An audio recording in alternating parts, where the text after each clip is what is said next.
Just expanding that skill base on a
You know, I was going to say, I know why I didn't play Elsbeth's campaign, you know. What's that?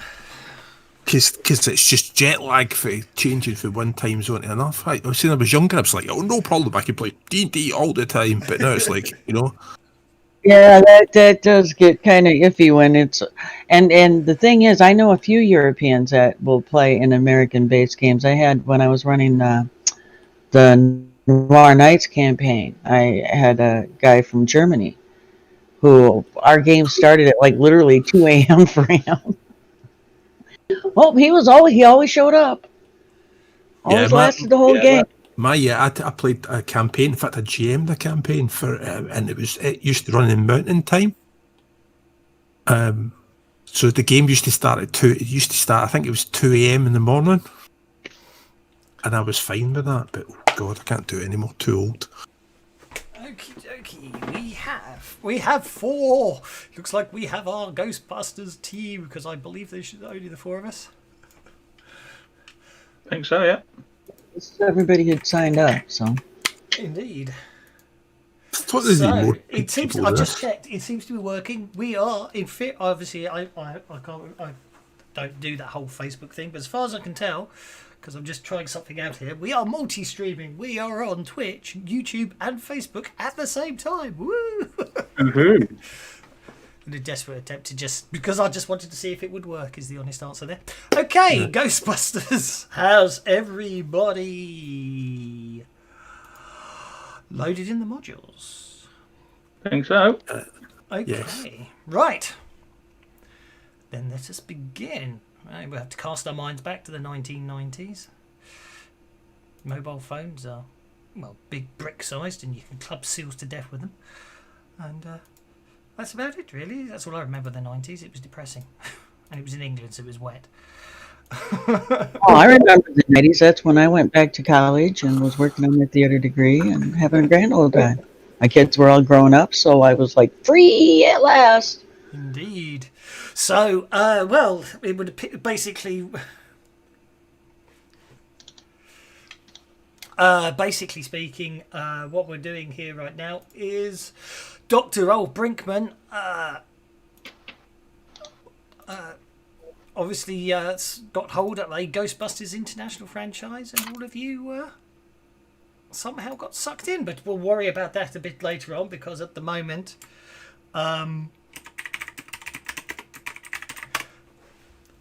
basically what we'll worry about now is you're a bit preoccupied at the moment, so let's just brush right into things. Food to go.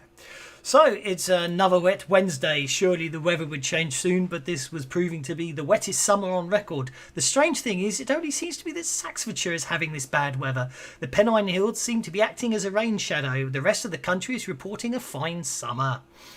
Your thoughts are interrupted as Ecto 1 takes another corner hard and fast. That's another thing. The Ghostbusters international franchise seems to be dying off around the world, but here in Saxfordshire you seem to be getting busier. Yet another corner interrupts that line of thought as well as you look around the crowded inside of the vehicle. A strange group you are, but you wouldn't want to be on call with anyone else. So I think that's where we start. So going left to right as always, we'll start with Sister Mary. Obviously, Sister Mary is a member of the church. She's involved, partly because everything she earns goes back to the convent, but she's more concerned about understanding the nature of ghosts so that she can save their souls if they still have any, or are they actually exist. It's really quite a conundrum. Very much so, thank you. And that brings us to Jerry. Jerry's just here until his next gig really takes off. He's destined to be a stand-up comedian, maybe a stage actor someday, but he doesn't know why he's not getting a less. So he might be working on his material as he's busting ghosts. Thank you very much. And Arthur. Well, we moved here recently from up north, which was still up there past the Pennines. Sounds like weather's better. Father's a farmer. Don't know why bloody well came down here. Land ain't any better down here than it is up there. Bastard weather down here. Oh, sorry, sister. Bastard weather's awful. Anyway, I'll believe anything as long as you pay me well enough. And besides, I get to drive this thing and have a siren. What's better than that? I like the accent. And Dr. Rolf Brinkman, last but no means least. A tenured professor at Saxford University. I'm a bit sceptical about the whole Ghostbusters thing. There's an interesting paper by Dr. Elgenspanger, which might actually explain some weird physics stuff that goes on in the physics lab, the things we can't measure. So we've done a kind of I've kind of modified the equipment, and we could be in business here. Oh, think of it. Right. Thank you very Long much. as you're signing the checks, Prof.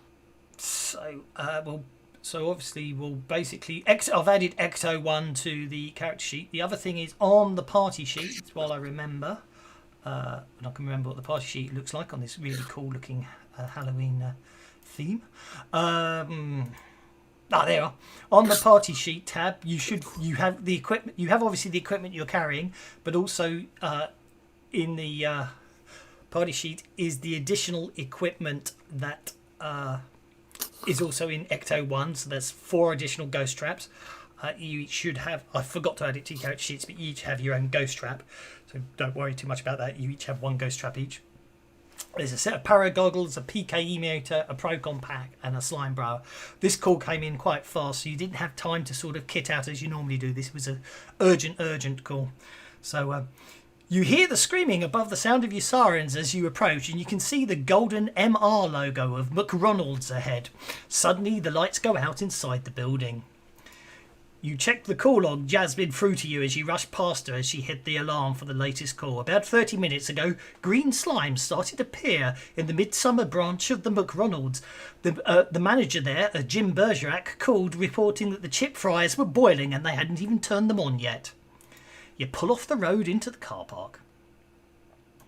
Hey, green slime. Sounds like they got a new sauce. I'm going to have to give you a Betty for that one. Okay, right, so I shall share the sheet and Ecto 1. You basically, at the edge of you pull into the car park area, so Ecto 1 just drives up and you just stop at that point there. And we'll have you all, I'll just get you all out of the vehicle accordingly. Let's make sure I put you in the bloody squares, otherwise it gets funky.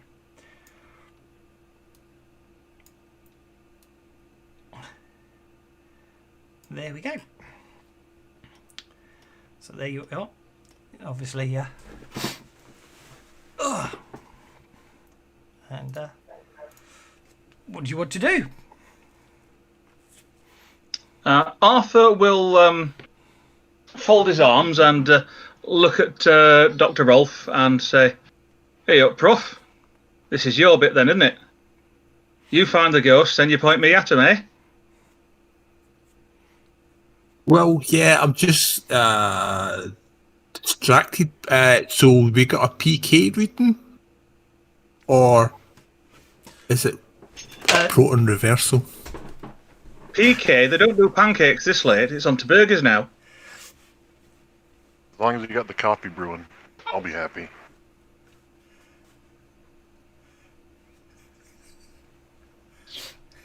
Hey, you got to watch So out for while that everybody's coffee. standing here debating, Sister Mary, in a very nun-like way, is going to grasp her crucifix in her right hand and just stride forward to the door. He goes, you don't find out anything standing here. Oh, hang on a minute. As Sister Mary strides towards the door, Arthur Morgan will go to the door that she's going to and hold it open for her. Okay. There you go, sister. Is this the door? I'm trying to figure out which doors are which here.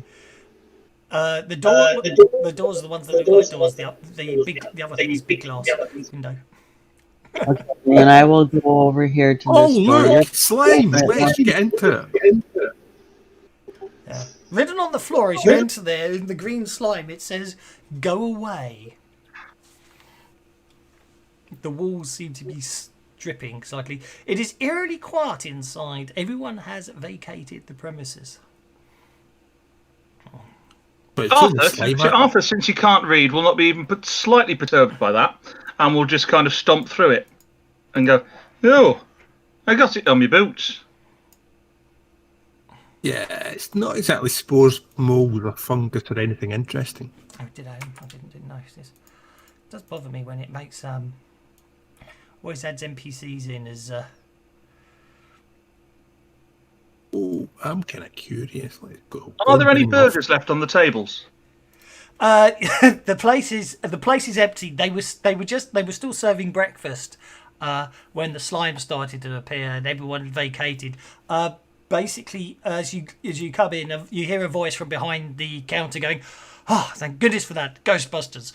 Please, you've got to, it's terrible for business. I mean, what am I meant to do with green slime appearing randomly all over the place?" Get better marketing, mate, says Arthur. As he picks his way through the tables, we'll pick up like a sausage patty or something like that and start munching on it. Okay. By the way, right, I mean, I've only ever been in here as a customer. What actually goes on behind the scenes? Let's find out. Can we go over the counter? Okay, right, you get to the counter. I'm going to log the diggers as you get to the counter, just for the... Oh, no, of course you do it over here now. That's why I couldn't remember where the tokens was.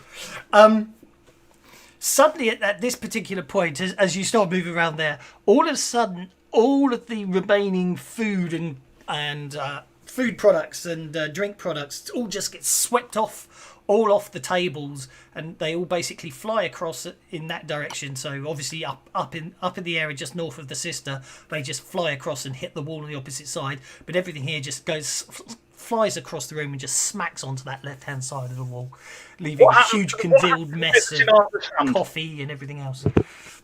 Oh, the one in your hand's okay. That's all right then. Then Arthur will just take another bite. I forgot the voice modifier for today, but not to worry. I'll just do my best, and the voice goes, "Leave this place now." So, Sounds like someone tried the food. yeah, did everybody hear that? And I say the manager looks around, going, looks quite perturbed by this, and can I have notice checks, please? Oh, common knowledge offer. What's your common knowledge? Oh, Well, Arthur is pontificating in that case. Hey, isn't the burger tube supposed to be opening down road? Do you reckon this is something to do with that? And Sister Mary is going to call out because she can't tell which direction the voice is coming from. "You sound troubled, my son. Perhaps if you sit and talk about it and we can pray over it, and you will find So, it different." Jim, we've got 2 Ecto 1s now. And then Arthur will turn to the guy, turn to Jim Bergerac and say, "Hey, you got any sauce for this?" Okay, why are you? in fact, Jim, can we start at the beginning here? Okay. So, Sister Mary So- and Jerry, you both hear a loud thump as if something just hit very hard against a metal door somewhere up there, the other side of the counter. And so do you, Dr. Rolf. I think we should start at the beginning. Do you believe in UFOs, astral protection, mental telepathy, ESP, clairvoyance, spirit photography, techno moment, full trance, Loch Ness monster, theory of Atlantis, or all of the above? What are you talking about? Just explain the green slime, people. Thump. It's all right. Let me just stop. Probably stick on it. I thought you were going to be From the angle you're at, Sister Mary, well, actually you won't see anything from back there, but yeah, the thump definitely comes from behind the counters. Well, I'm going to very gracefully, hold on to my skirt of my habit, and I'm going to just climb over the counter. That's So okay. excuse I've me. unlocked the counter so you can vault over it if you so wish to. So she's going to climb over the counter, and make the sign of the cross to the kid behind the counter, and then keep moving forward. Kid I is think I hear it back here, guys. Hey up, sister, hold your horses. I forgot. It's the little things that are different that catch me out, like the fact it's shift to rotate tokens on Unity. I'll get there.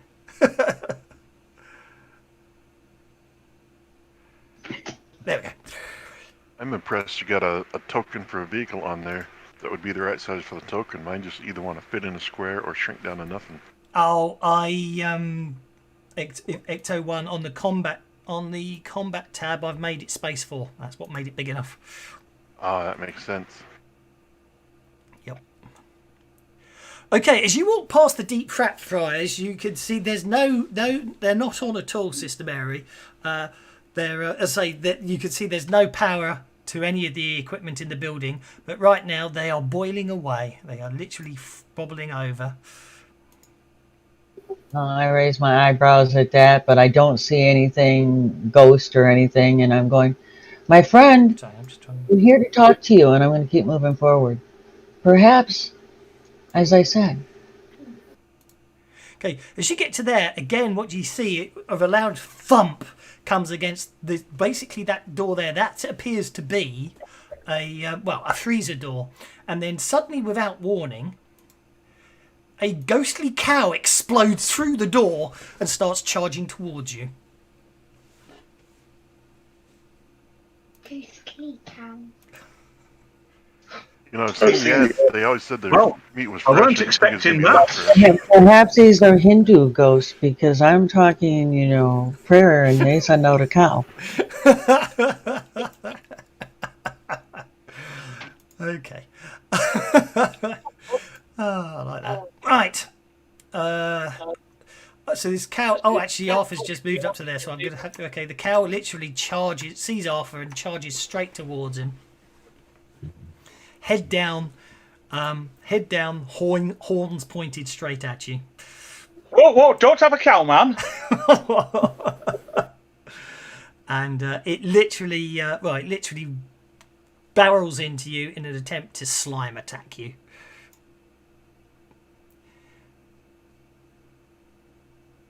Why did it? Oh, +1 from your. Oh, your proton pack gives you parry. Yeah, it misses. It basically flies right past you. You duck.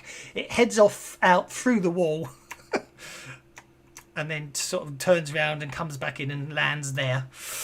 Arthur holds his proton wand a bit like the bar at the top of a matador's cape and goes, Toro! Toro! Jerry. Jerry's a little perturbed that everyone's getting better jokes out than he is.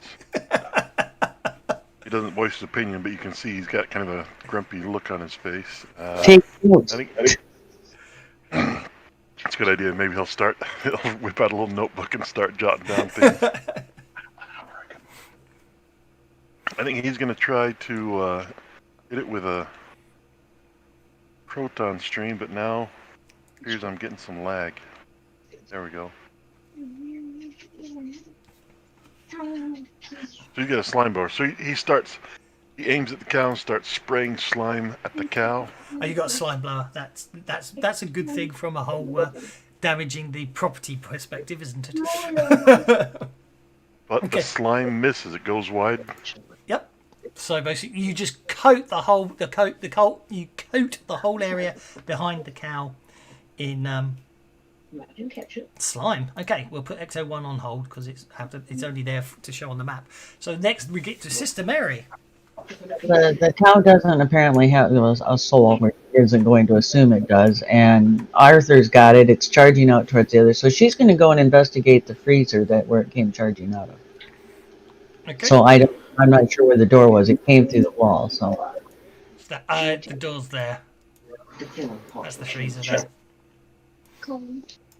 And that would be, so unless I see something here, wait, that was my full move.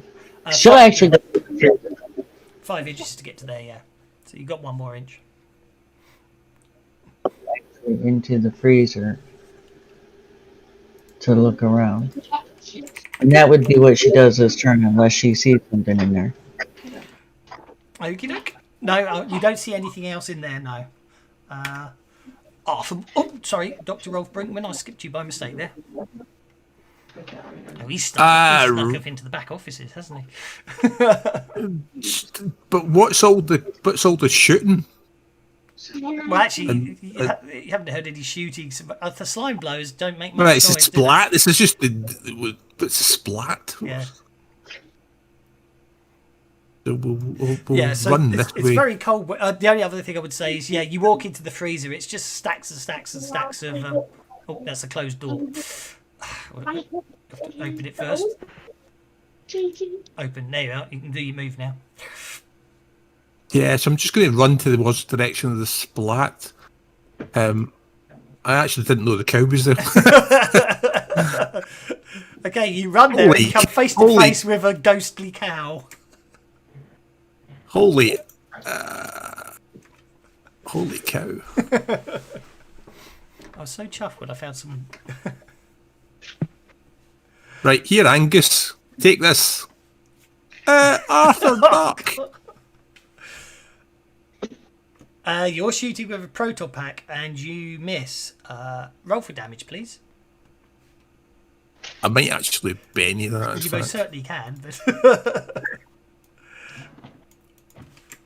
I'm terrified of the thing, though, but we'll find out why. Oh, that's better. Oh, that's even better. oh my word. Okay, now you hit with a raise instead, so that's fine. So you get to roll for damage anyway. Now, here's the thing to note is, does the raised die switch on automatically, or do we have to click it? It I should think switch we on have to click automatically. it. Yeah, it should switch on Shall- automatically. Yeah. Okay, but, You won't see it Right. highlighted, but it does go on automatically. right, well, I think that should highlight. Okay, here we go. The dice roll funny in Unity. Okay, right, well, I'm turning off the I'm going to apply that, turn off the incapacitation because, although yes, basically, yeah, you zap it, and you wound it, as it were, and you've got it caught in your proton stream, so you've got it tethered. Will somebody get a trap now before this thing goes mad-ish? As he gets I'm not sure what skill I need to get the trap underneath it, but as he gets the trap out, It's just athletics to throw it. okay, as he gets the trap out and throws it underneath, Arthur calls over to Jerry. Bloody hell, Jerry, did you have to get that slime in Friars? It stinks worse than your jokes.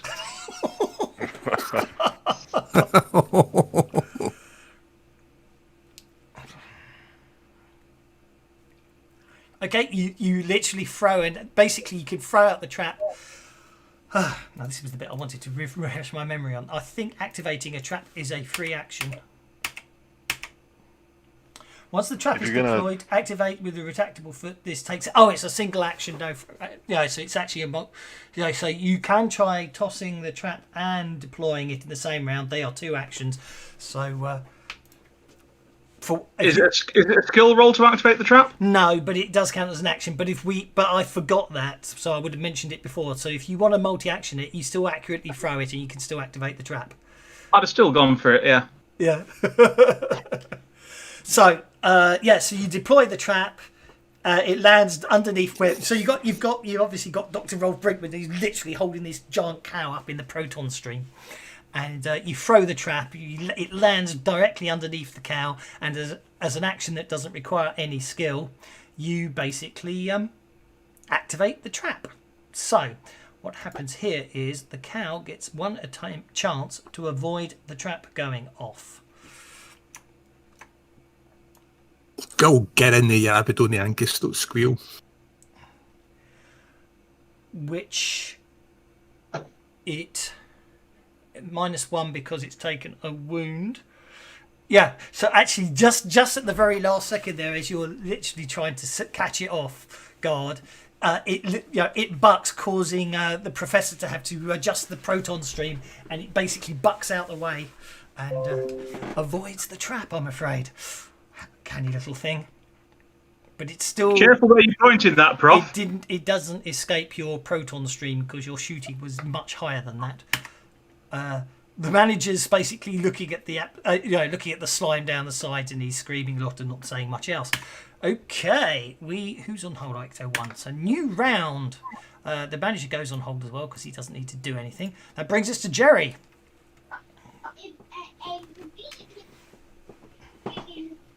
Is that that's like counter space right there? Maybe Jerry's gonna get a better shot if he slides over.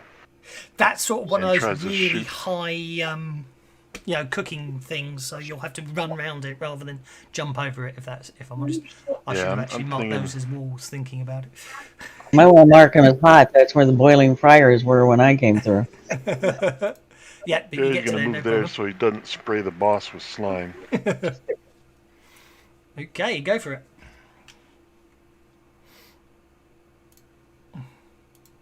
Maybe I should just leave it on the combat tab, because whenever I try and get back to it, it takes a moment for it to realize it wants it. Yes, I know. It doesn't matter how many times I read these, I still manage to keep forgetting the bloody rules. Right. It's all right. Okay, so that's a hit with a raise. Nicely done.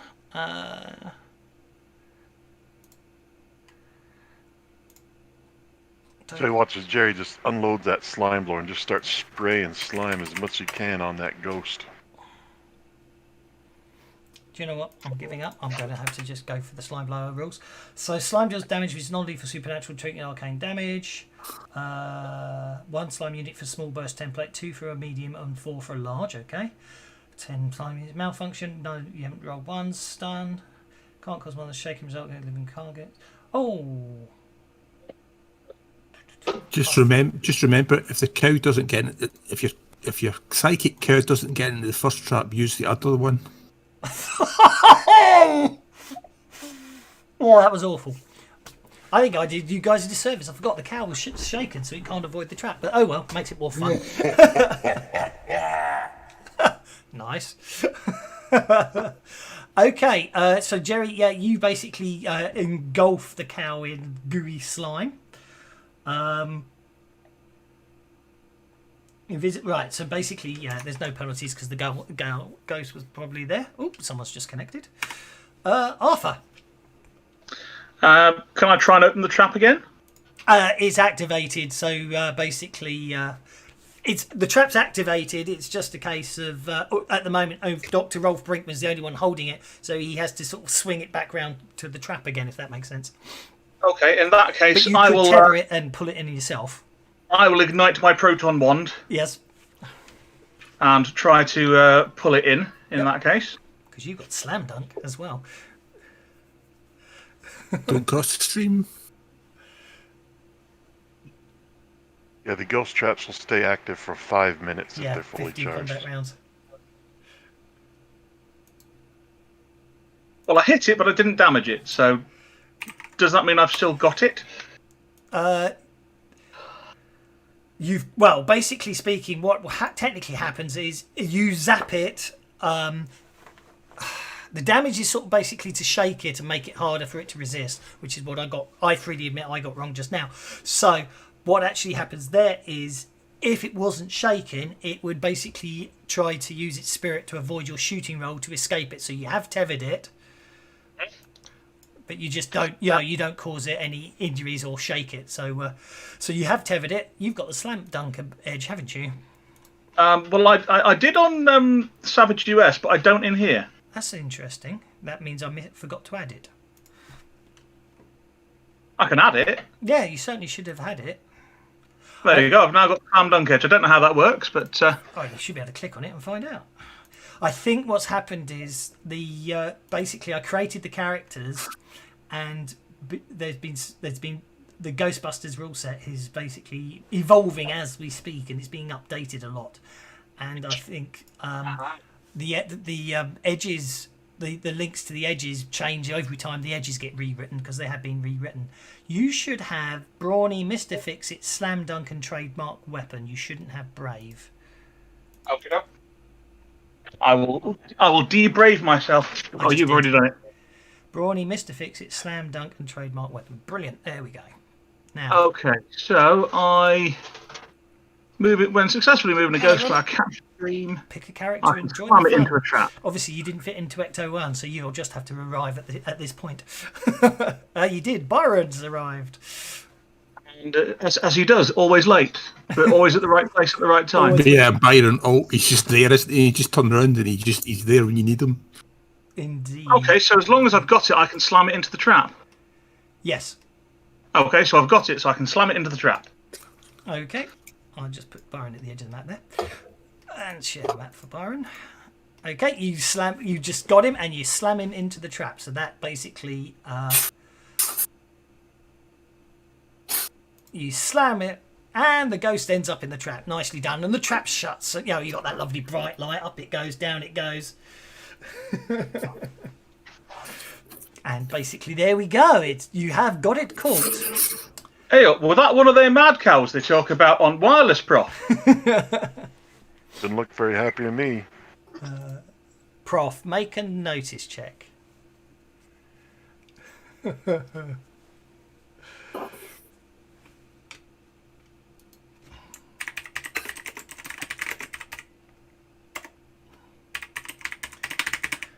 Basically, you notice that you notice that the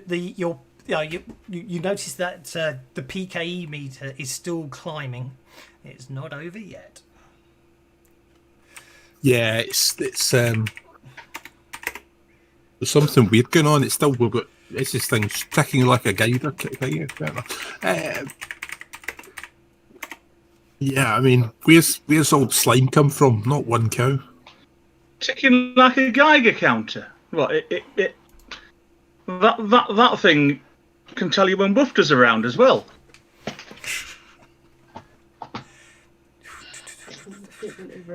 That's a bit too 90s.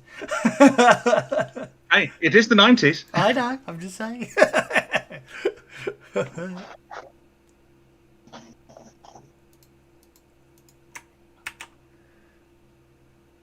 So there must be. I'd would stay frosty-ish and keep looking round. Okie doke. And Sister Mary, you're getting quite cold in that freezer.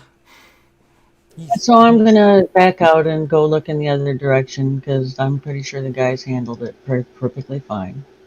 Okay. So I'm exploring. We'll have to go round and open all the doors. For no other reason as I want to know what's in the room, because why not? I've never been.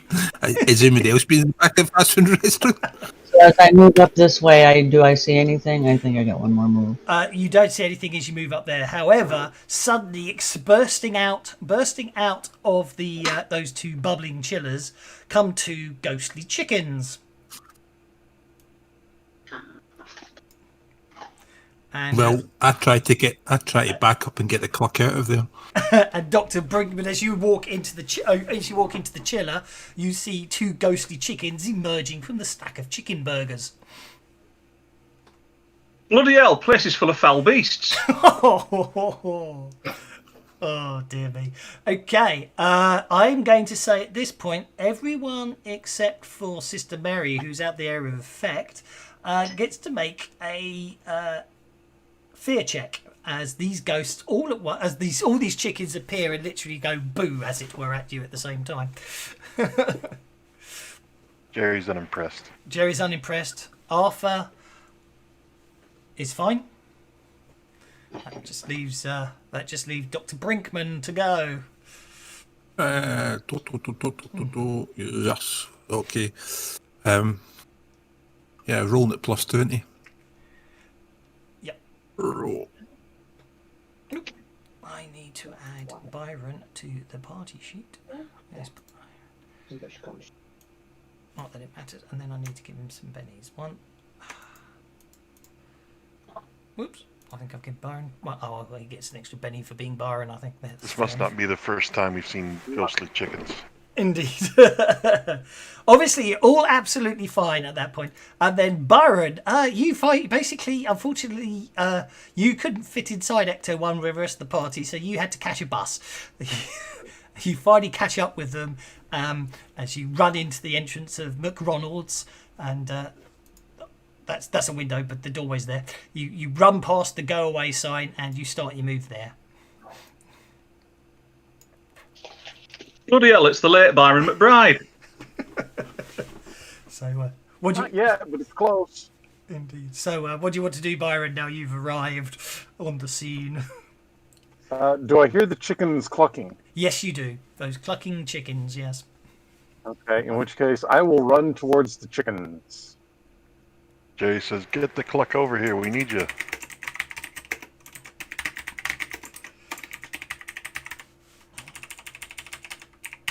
I will run up this way. Okay, you run up that way.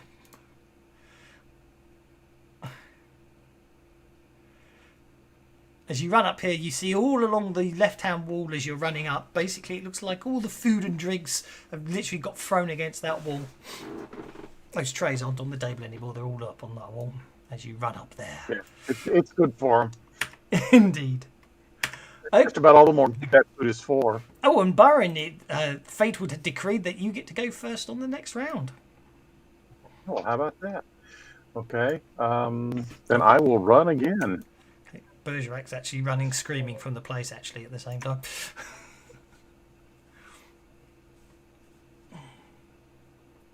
I will run back here and open that door.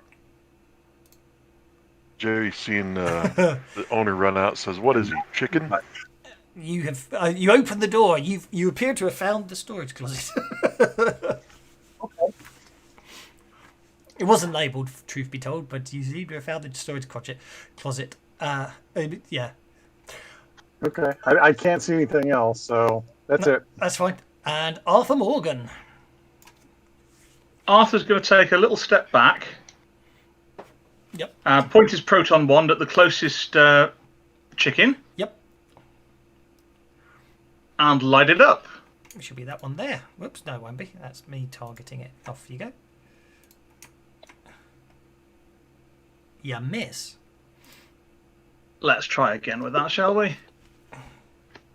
You hit. Bloody hell, right in the McNuggets.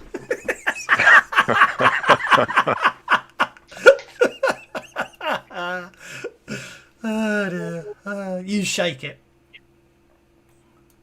And you've also got it tethered, basically. Marvellous. Obviously, your trap's been used, so someone else will have to use one of their traps to catch it, or someone will have to head back out to Ecto 1 and get one of the spares. But each of you've got one trap, so at the moment, with 4 chickens, you should have enough traps. Jerry moves to there. But you obviously, yeah. And he's going to throw a trap. I'm going to use this marker just to show where he wants to put it. Okay. Yep. Try and get it set up I recognize right there, so it'll be hopefully close enough that when someone gets that other chicken, they can bring it in. Yeah. It's close enough more that than one, hopefully I can get more in than next. one in the So. same trap. Yeah. And I'm going to try, since I'm throwing it out, and I'm going to be trying to hit it.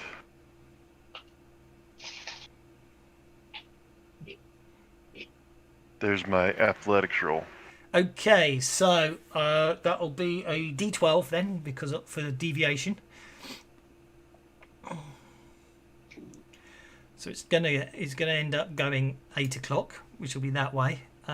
Which means it's coming back to you, which means it can't go more than we don't do more than half the distance of you actually threw it. So roll a D6, and if that changed, I don't care. That's how it used to be. So that means it actually ends up. It actually ends up there. It obviously, as you throw it, obviously bounced off the corner of that. As you throw it, it bounces off the corner of that deep fat fry and just lands there. Unfortunately, but it's fine. You can still drag them there. And what was your second action? All right, Jezza, coming to you then. Now, you can go with however you like, but according to the rules, dropping a trap is an action, and then igniting the trap is an action. Yes. So Oh, those so you would be activated the it, two so the actions. trap activates. I see what you're saying. Yes, So once it settles right there, it comes to life and it starts going its whitely glow. Yep, and any ghost that passed over it will get caught. So it'll be into it. Yeah. Okay. The chicken the chicken is unshaken, so it can attempt to avoid.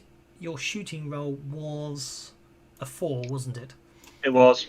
Nope, that chicken fails to escape from your proton tether.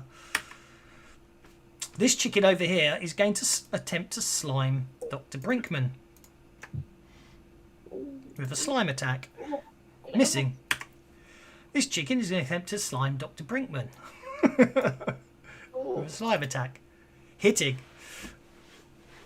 Oh, really hitting.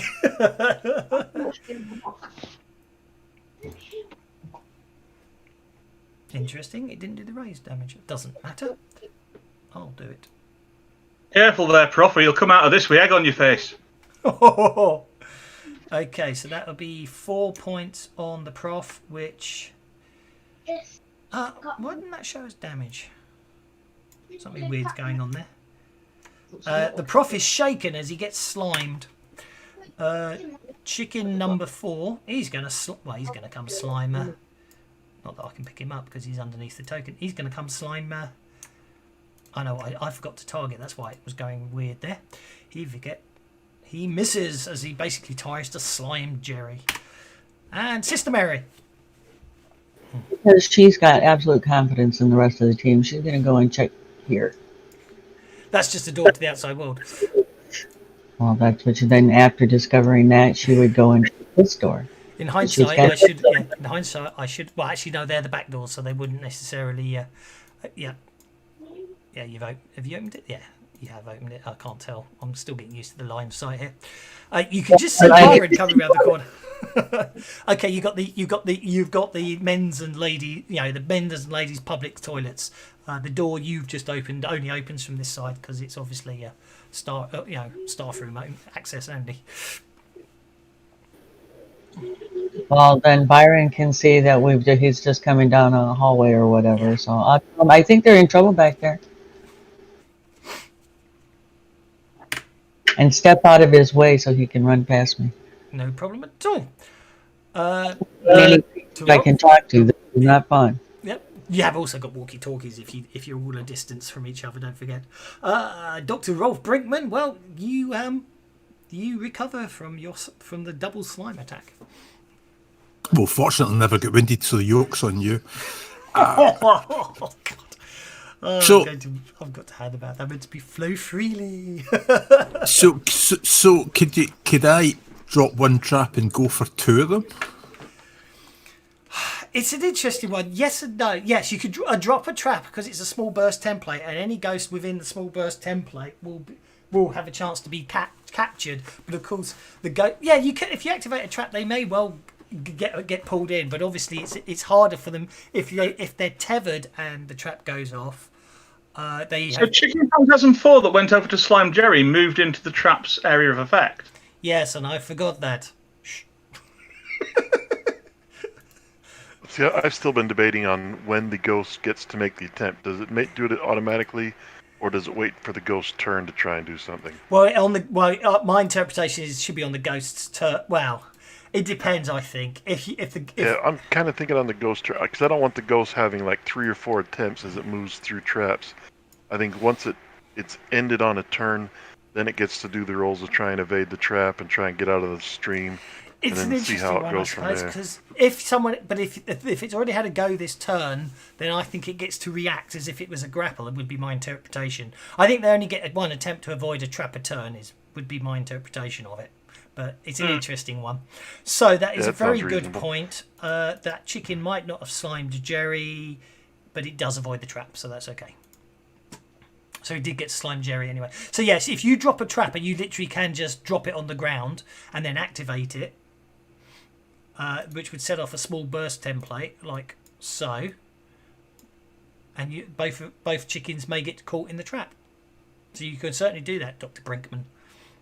Yeah, so that's going to be a multi-action because I'm going to attempt to deploy the track and trigger it at the same time. Well, theoretically, you don't. As a multi-action, all you do is you literally go and put the trap on the ground in front of you and activate it. So there's no dice rolling required, as it were, because you're not trying to throw it accurately. You are literally putting it down and stepping back, converting your eye so you don't look into the trap and activating it. Yeah, I'm going to take advantage of the small space. Yeah. Okay. Drop a trap and let it rip. Okay, let's see what happens. Chicken number 3 and chicken number 4 both make their spirit checks, and the trap activates, and chicken number 4 is caught in the trap. Bang. Except that was the wrong chicken. Oh well, doesn't matter. I'll move that. That also means that trap turns off when it traps the chicken, and now the other chicken won't be affected by any trap. That is correct. See, that's what I thought. It was only one ghost per trap. Yeah, I could go with that. Unless you get a Muon trap. Yeah. Yeah. So it drops your trap. One chicken goes in. And then what I'm going to do is dive out the door I came in. I don't know how I got the numbering wrong there, but yeah, go dive out the door you came in, no problem at all.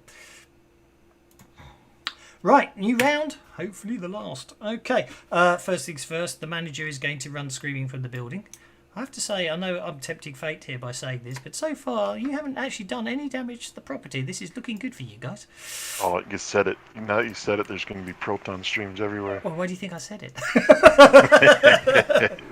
Byron, yet again, you get to go first.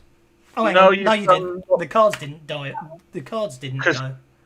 Because of Jim being on hold. Yeah. Byron gets to go first. See, I knew. I know Byron. Byron's a hero. Okay, mine's going to come around the corner and dart past Sister Mary. Okay. Oh. Stupid diagonals not working on walls. And from there, I can't see any chickens yet, so I am going to go ahead. Well, you can. There's one there, but it's already tethered. It's tethered in my stream. In your proton stream. Okay. So he's just tiny, is what it is. Okay. In that case, I will. They are chickens. I'll try to put a trap. Okay, go for it.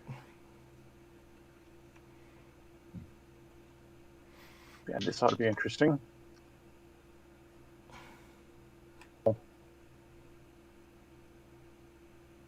Is it doing anything? That took forever.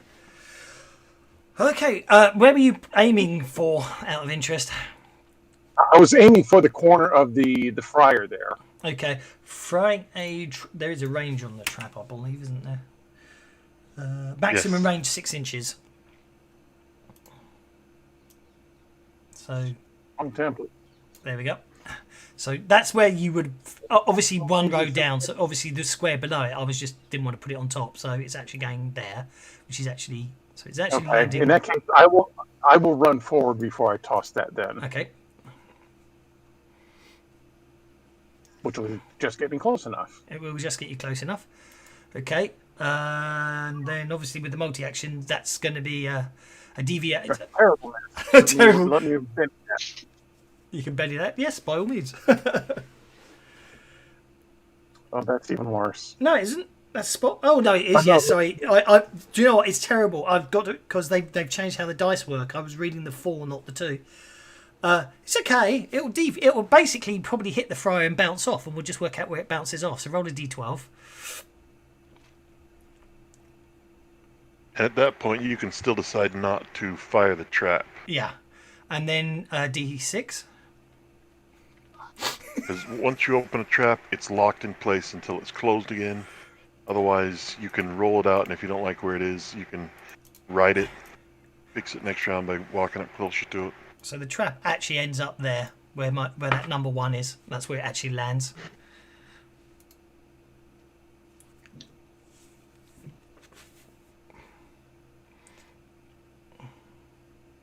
And because you might as well activate it anyway, thinking about it, because of the multi-actions on that. So yeah, it lands there. Actually, I won't trigger it because I want to be able to draw the chicken towards me a little bit. So I will not trigger it, actually. Okay. So. Activate it because I've got it caught in a proton stream and I can move it over the top. I should have made a trap icon, shouldn't I? You should have, yes. There's some in the folder in the Dropbox. I know, but what I forgot to copy them in is what I meant. Yeah. Miscellaneous. Okay, there's our ghost traps. They're skulls because obviously they're dangerous to ghosts. Aha. Of course. Okay, I will go ahead and trigger it. I'll go ahead and punch the button so that it can get directed in, and then that will be my turn. Jerry. So overall, I was using the ghost trap icons, but they get in the way, especially with the templates and everything, so I'd end up just dragging off to the side anyways. They're fun to look at, but yeah. It's I agree. They do get in the way, yeah. It's only if you only need a marker if you're not activating. If you activate it, you don't need a marker because it's a ghost it's a area effect template, isn't it? Yep. Okay. Jerry's going to try a slime tether shot. Okay. between the trap and the ghost. Go for it. So I think that's going to make me spend a little more slime.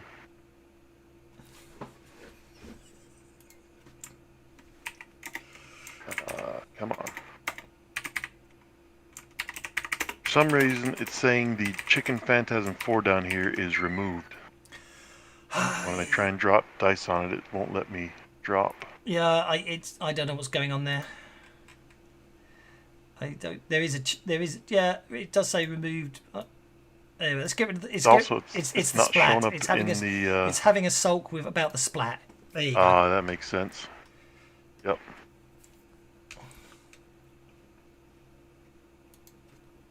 So that.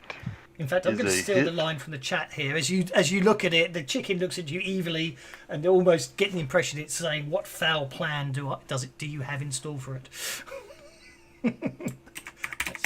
That's from the Twitch stream. So you hit it. Roll for damage. With the slime tether, there's no damage done. Oh, it's just a spirit check straight off. Yes, thank you. Yeah. See, he knows the rules better than I do. That's why I'm glad you're here. Only because I typed them in. Oh, for crying out loud. Is there any penalties for its spirit check? You know what? You know what? So. Yeah, you catch it. There's time penalties. Okay, that's another one called. Nicely done.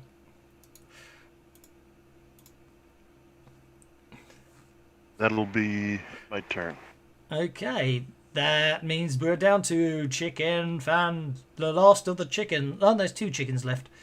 Chicken Phantasm over here is going to attempt to avoid your stream. You got a shooting roll of 5, I believe, didn't you, on it? I think I did, yes, on that one. So it gets a spirit, it gets a spirit to break free of your stream.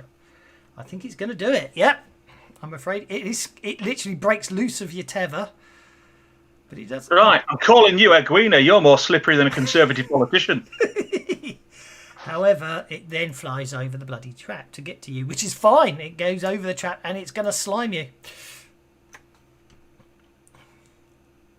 Slime attack. Hit with a raise.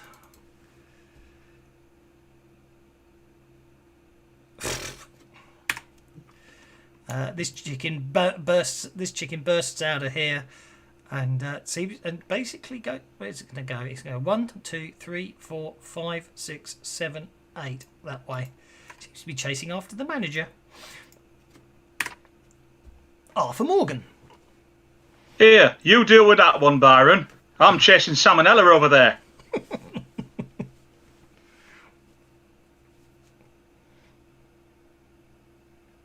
Yeah. So I want to go after that one and then shoot it with my proton. Those are those really high cooking units that I should have made into a wall so you can't run through. Okay, in that case, let's take that back, shall we? Save the manager. I need them to sign the check. Can I go through the trap thing? Yes. You're human. You won't trigger it. Yeah, the traps don't look into it. It's non-Euclidean space. You may go mad if you look into the trap. Could you say that again in English? I don't speak geek.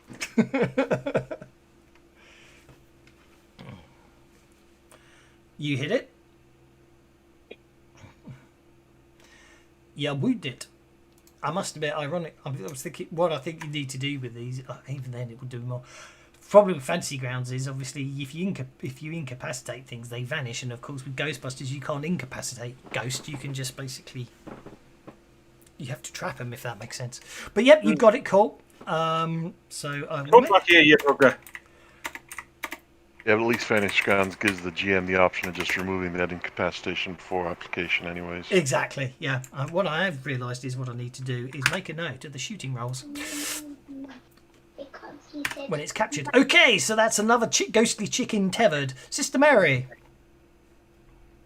I'm going to move up to next to Byron mumbling a prayer. Mm-hmm. Now, this one chicken is not tethered yet? This chicken here is not tethered, no.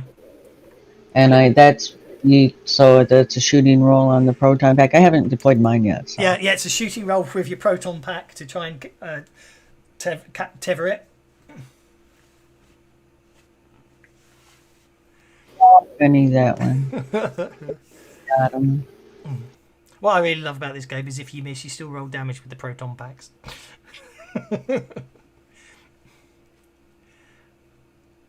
Oh, look at this. Hit with a raise. Roll for damage.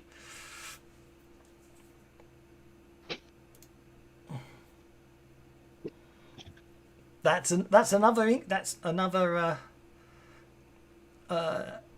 shaken and one wound chicken there. So basically that one is tethered as well, and your shooting roll was an 8. Okay, so you basically both chickens are tethered in proton streams. Dr. Rolf Brinkman. Can I move that chicken down by shooting it?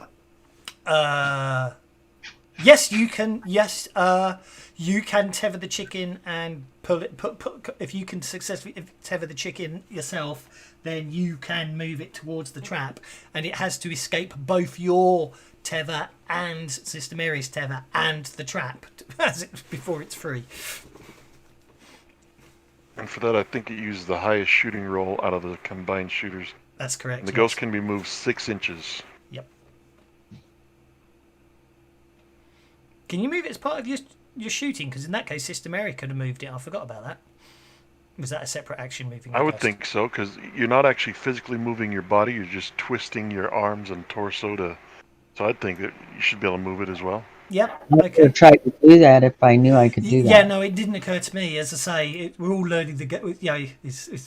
With the rules. Well, we're evolving the rules on the original. For knows how they. And it's nice that you're here, Igborn, because that's keeping us up with these new rules. Yep, you get it. You trigger it, then it goes. So. In which case, can I have moved that chicken to there? Yes, in theory. So we'll move that chicken to there. In hindsight, I'm happy to retcon these things when I make mistakes. It's not a mistake. It's a happy little accident. Indeed. So, why won't it let me remove this pointer? It's only given me the option to remove any pointer, which is really annoying. Delete that token. So, I was having that problem as well. Dr. Rolf Brinkman. No, do we have only one trap each? Yes, there are 4 more traps in Ecto 1. Obviously, you can take more traps with you. It's just basically you didn't have time to you didn't have time to equip properly before you headed out, if that makes sense. So because I wanted an immediate res. So I do believe Sister Mary still got her trap. Yeah. Well, in that case, I'm just going to back up and I'm going to shoot said chicken and I'm going to hold it down.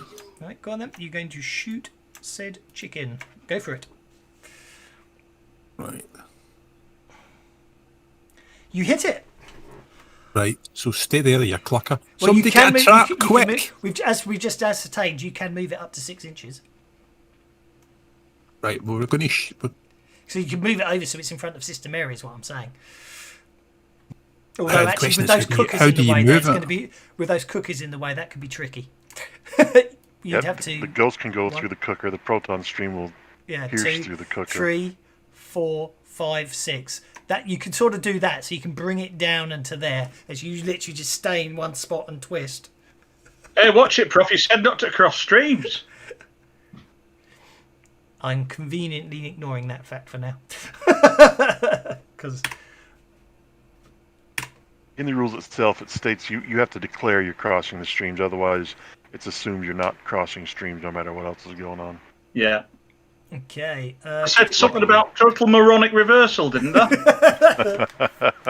Dr. Rolf Brinkman gets to go next. I believe that's the description of Jerry's career as a jokester. Total moronic reversion. Well, he has had a career. It's just his wife died. I seem to recall. So is it me again? It's you again. You can go on hold if you want. Or you can move. Yeah. Yeah, we're going to go on a hold, I think. Okay, you're on hold. Jerry. Come on. Since he's not in position to slime that chicken over there, I think, and Jerry is concerned about payment and whether or not they've got the coffee ready. I think he's going to try and leap over the counter and chase down the manager. I think he's even going to go for a run on that. Go for it. Will a leap require like an athletic shoulder? No. It's a low counter. You can literally just clamber over it. I'm not going to be that mean. It's heroic and dynamic. Jerry, get him to sign a check. So he can make it You got pace 8. Got pace 6. right to there. Why did that not? Oh, why is the counter closed again? It's a window, yeah. Why is the counter closed? I thought I opened the counter, so this is. Or is it closed for every Players can open and close, and it might be just because it is a window. It's reading something there, and Fantasy Grounds has issues with that type of Yeah, stuff. the idea of windows are they're invisible It says walls it's to open, stop but you. it makes no difference whether they're open and closed windows. They just block movement regardless. Oh, I did not realise Yeah. that. I did not realise that. I thought it was really clever. I'll make a nice window so you can see over it, but you can't move over it because once you move over the counter, that's what would trigger the encounter, as it were. Which is why I put a window there. If it is closed, then it won't go. It definitely won't go over. No, I know, but I remember opening it so Sister Mary could move over it. But that's also the token locking. If I was using the keyboard controls, I would have been able to pass through. But Yeah, using the token lock, that's where Yeah. the issue is. yeah, I understand completely. Byron. Byron is going to go ahead and try and lock the Chicken Phantasm 2 as well with his proton pack, just Go to for make it. sure it doesn't get away. This poor thing doesn't know it's got 2 streams on it already. That's a hit. That's all you need. That's 3 proton streams on it now. And do you want to move it after? Tough. Yeah, I mean it's already taken the. Once you sort of incapacitate it, although you can't incapacitate a ghost, all you can do is reshake it. So that's fine. You basically shake the ghost. It's very annoyed about it. You can, as we have sustained, you can move that ghost up to 6 inches. Well, since Arthur and Dr. Brinkman have both got him trapped as well, I don't want their proton streams to move through things. So No. I think I'm just going to keep it in place and say, Sister Mary, get your trap under it, quick! Indeed. And that brings us to Sister Mary with the last trap in the building. It's going to be, and she's not going to risk throwing. She's going to step right over next to it, and she's going to carefully set the trap on the floor, and she's going to turn away, and she's going to look away and activate it. Okay, and there we go. Whoops. And the last chicken is trapped. Congratulations. That's awesome. That's awesome, sister. I hope you make a habit of that.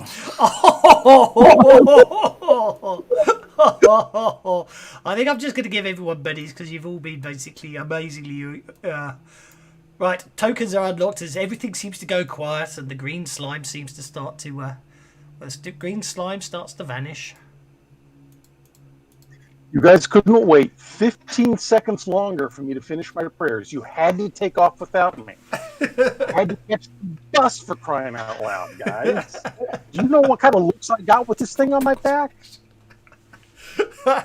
Yeah, I mean, they sent you out to buy everyone's breakfast and then they left without you.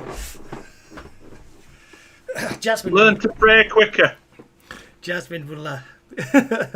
Jasmine will. Okay, so basically speaking, congratulations. Mr. Jim Bergerac comes back in. Apart from the slime on the cookers, which means he'll just have to spend a day having been properly cleaned. You actually didn't do any damage to the building, which I'm very impressed by, I have to say. Well, of course not. We are professional ghost hunters. Indeed. So, well, obviously speaking, there it just comes to sorting out the bill. And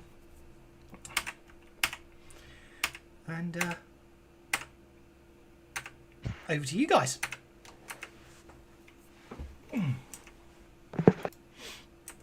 One moment, dog's wrestling with one of my cords, but Jerry's gonna try a persuasion roll to can try and get maybe a little extra money from the owner.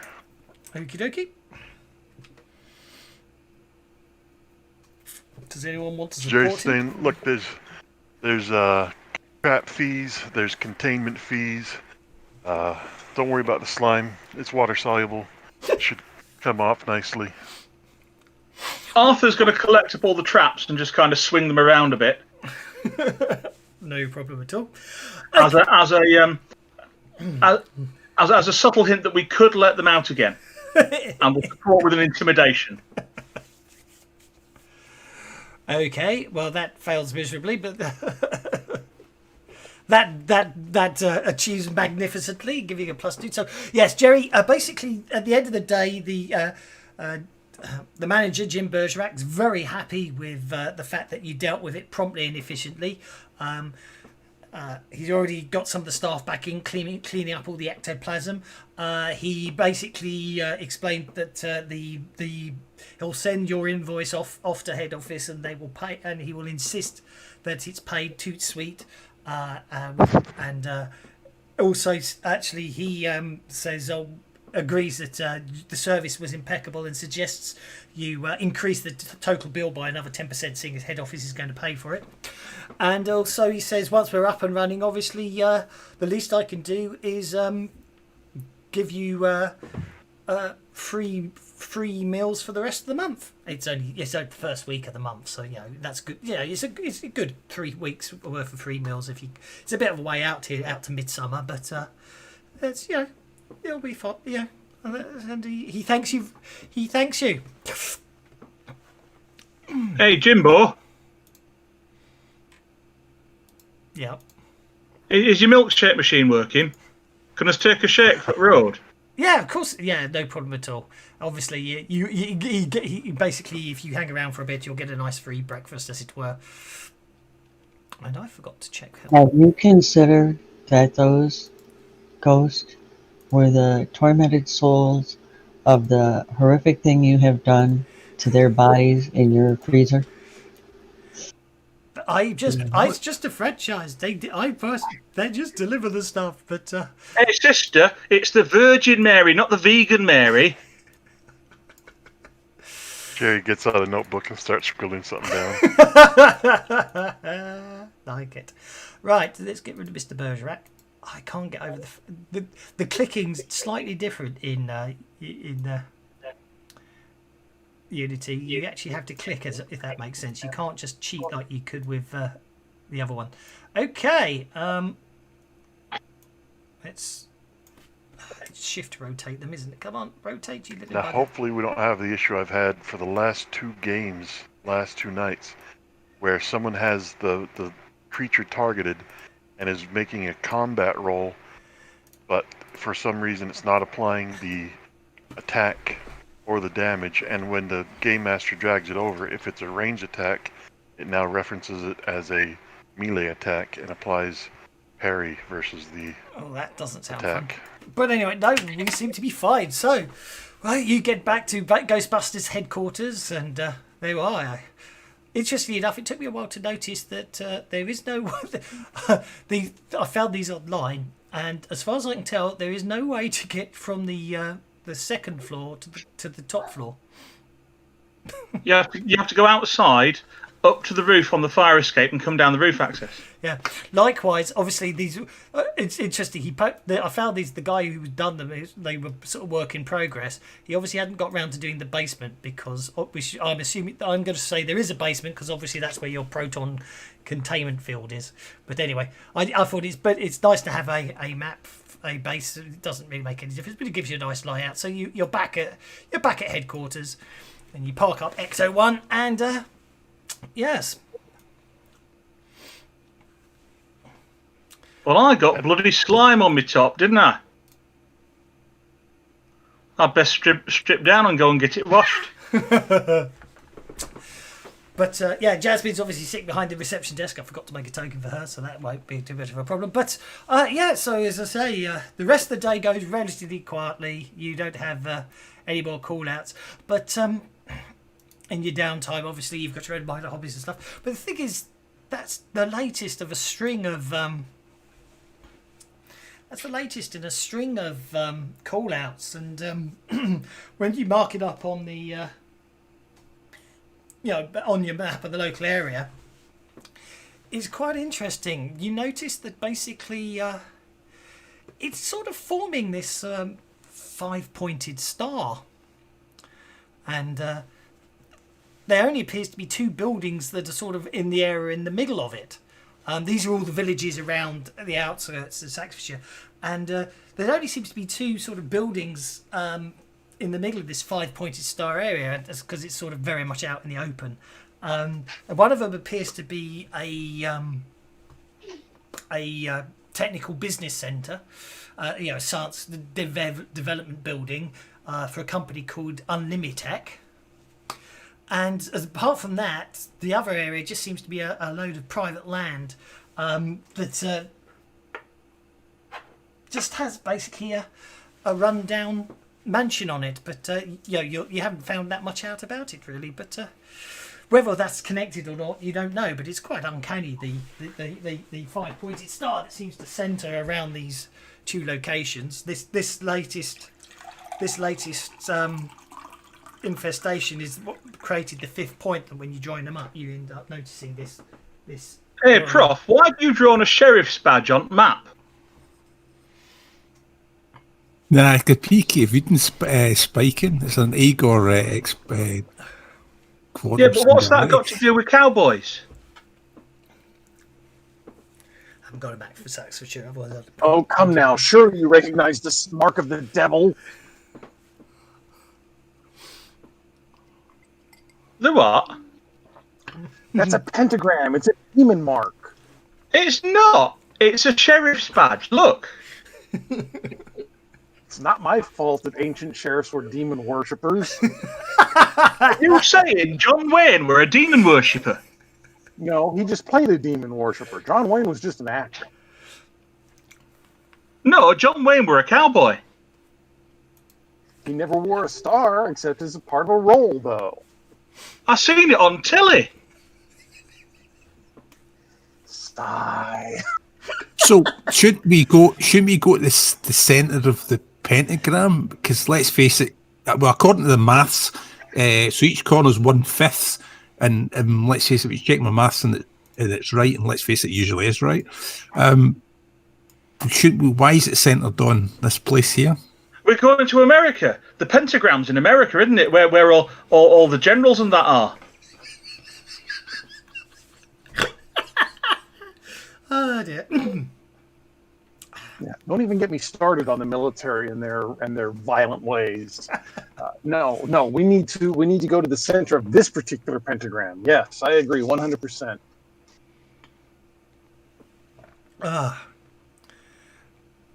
So, as I say, as far Well, as let me know when something needs fixing or hitting. All right. well, obviously, you need to take the traps down to the proton containment center. You need to empty them out. You need to put them in for recharging, and likewise, obviously, you guys do get to normally head out with extra equipment that you can requisition for yourselves.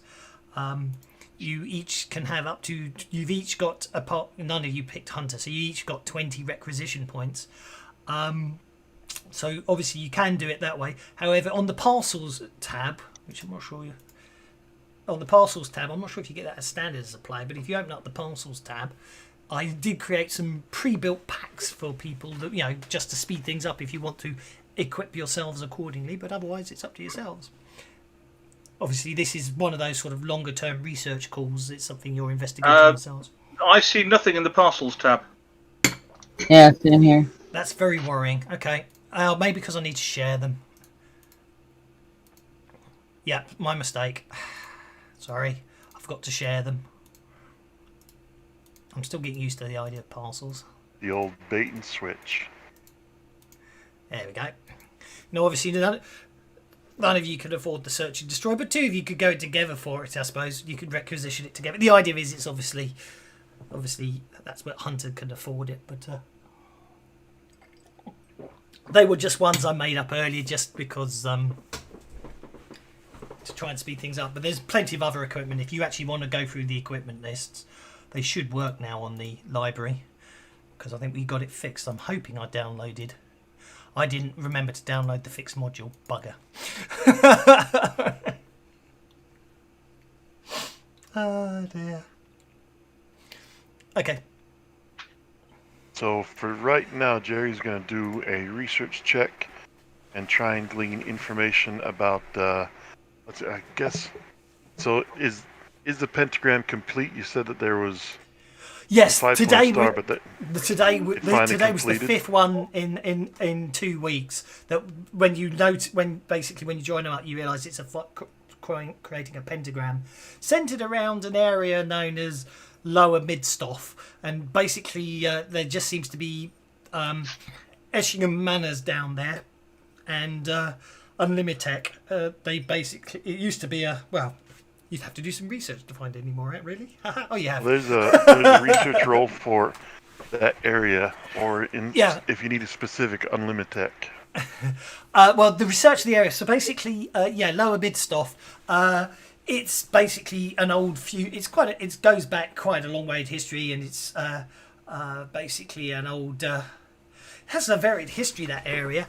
Eshingham Manor goes back to feudal times, but the current manor that's there now was built in I forgot what it's called now. Stuart. Is it Stuart that came after Tudor? Charles the First and all that. Yes. Yeah, in the Stuart period. It belonged to the owner, however. The owner was a cavalier in the English Civil War, and he was killed, and basically the manor sort of fell out of use. But prior to that, in Tudor times, his grandfather, Lord Eshingham, basically held a number of witch trials in the area, and quite a large number of witches were burnt. Quite a few women also drowned, because obviously, that whole thing of the ducking stalls. He believed very strongly in testing witches properly. Unlimited Tech basically got a deal on the land, most of the land of Essingham Manor many years ago. But the actual manor itself, although it's falling down, does have a sort of protected status, even though it's a ruin. National. It's not actually National Trust and bothered with doing anything with it yet, but it's got a protected status.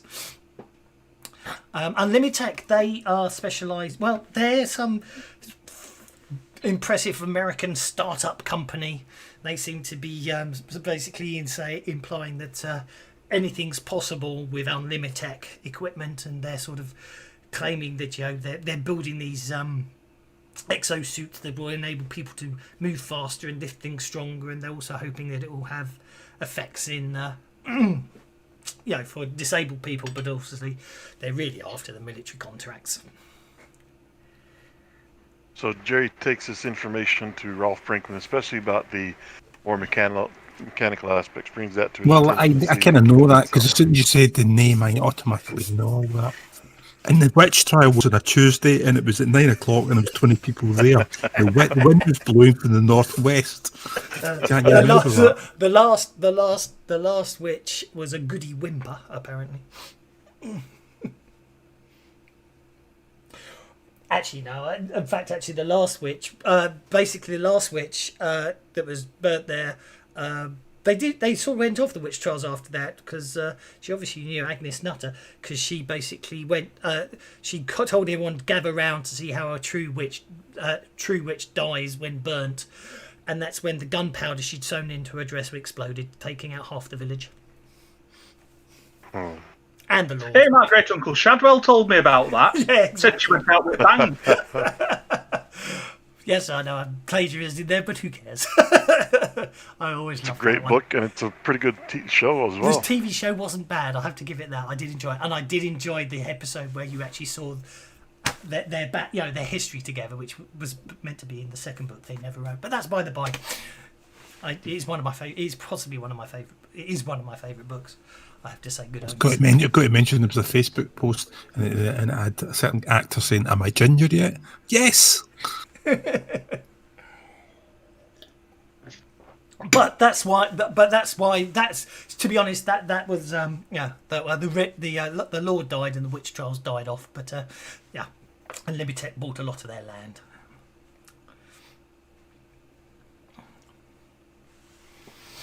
So.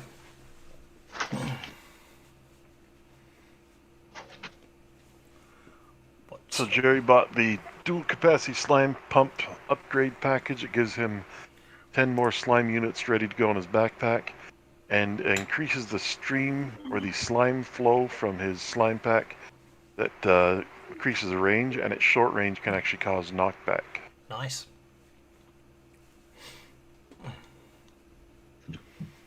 I say, you can get the items in the item list, but I've completely forgot to download the updated mod with the. So you have to. It's a bit of the way down the list, but if you actually just go into the items tab, if you scroll down to proton pack options, proton pack tank, and proton pack upgrades, those are the things you can buy those for your, or you can use the parcels. The parcels are there just to try and make things a bit easier. So you guys, and you can always filter the items by the Savage Ghostbusters Player's Guide. Of course you can. Never occurred to me. That makes life even easier. So you've gone for the thing that reduces damage to the environment, whereas Arthur has taken a shock blast coil, which turns it into a template weapon. So it hits everything. So did we have 15 points there? 20. You did very well at McRonald's. You've got 20. 20 total? 20 total. Each. Well, I'm not seeing any gear except for like the bait and trap and then the ones you have in the party sheet. That's fine. And you don't have to Jerry's spend got an 20. extra 10 if anyone wants to borrow some of his requisition points. Yeah, if anyone wants to go for the search and destroy pack, you can borrow. So the stuff that we had in the party sheet, was that stuff that we already had? That's stuff that's in Ecto 1. That's basically always. Right, okay. So if anyone's taking stuff out of there, let me know. Yeah. They've taken. Well, I've just taken the sensors out because I'm going to strap a big pair of goggles on myself. Yeah, someone's taken 2 ghost traps and a PKE meter out of Ecto 1. That's not a problem. It's just you know what I mean. That is not a problem because they're there. Just that's what you carry in the vehicle at all times. Spares. Yeah, everybody else is picking a bigger gun, and I'm going for aerials and radios and. That's fine. Well, Byron takes his evil scanner and his demon sniffer, and we'll take those so that we can find the cause of all of this. Okay.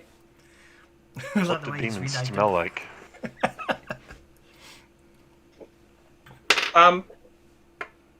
Does anybody have the healing skill that's got resource points left? Because maybe a medical pack might be a good idea. Yeah, in fact I do, and yes, I have like 10 resource points left. But I don't see the med packs. Medical it's in the pack, parcel. 10 RP.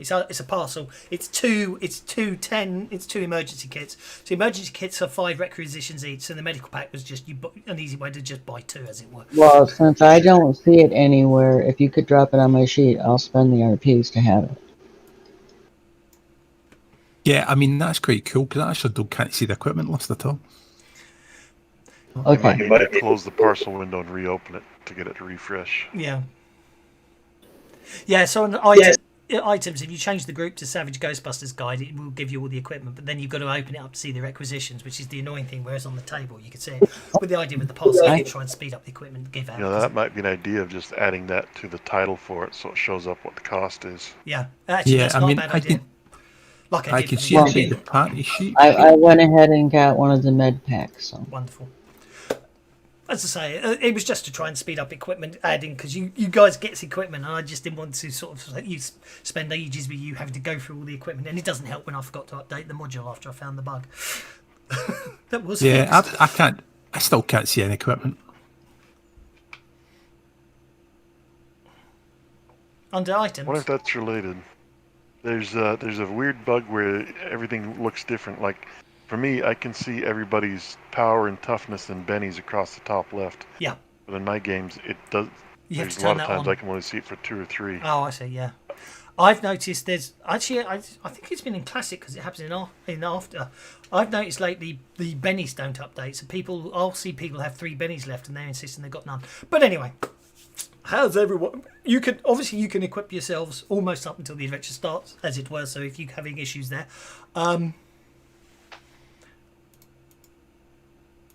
where do you wish to head? Is my laundry done? Yes. In that case, I'll stick it in the dryer. Okay, you stick it in the dryer. You do have multiple suits, uniform tabs. Oh yeah, the other thing to bear in mind is all of you wear uniforms except Sister Mary, although her habit does have extra pockets and a utility belt. Have the traps been emptied in the laser containment grid and recharged? Yes. Yeah, I did that wandering around in my boxer shorts and string vest. That might be what sent Jerry straight to research. Well done.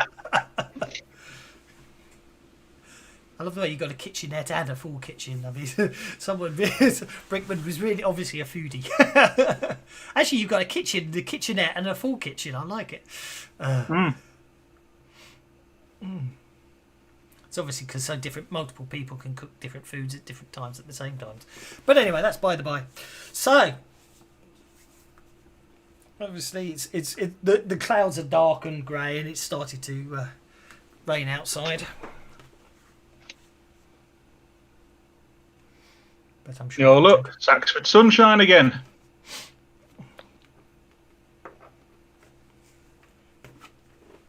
Does it ever do anything but bloody rain round here? Yes, occasionally it snows. Lovely.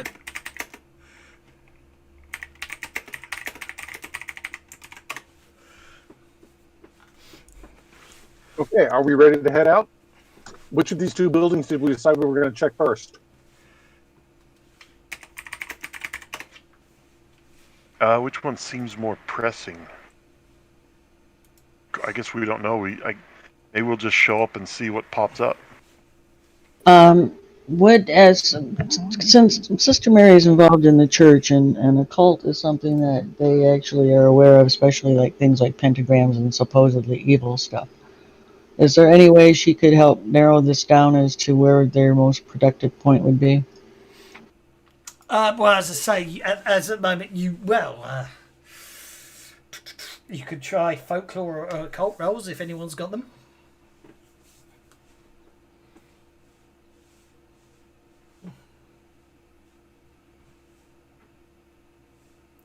I do think the dice roll very funny in Unity.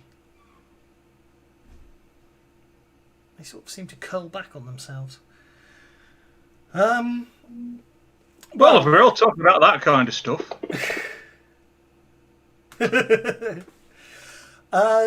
So, basically speaking, yeah. So, well, I mean, Unlimited Tech is being a technical, being a high-tech industry, unless it's doing something, unless it's using sort of demon equipment or something, magical equipment behind the scenes to do stuff.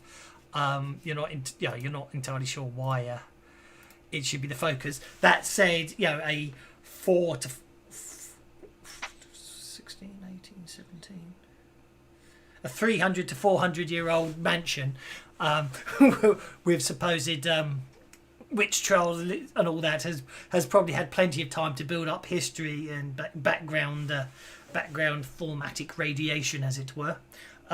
Jerry, from a folklore perspective, Essingham Manor and that whole area of Lower Midstoff is sort of always had rumours about witches, ghosts, goblins, headless horsemen, all that sort of stuff. But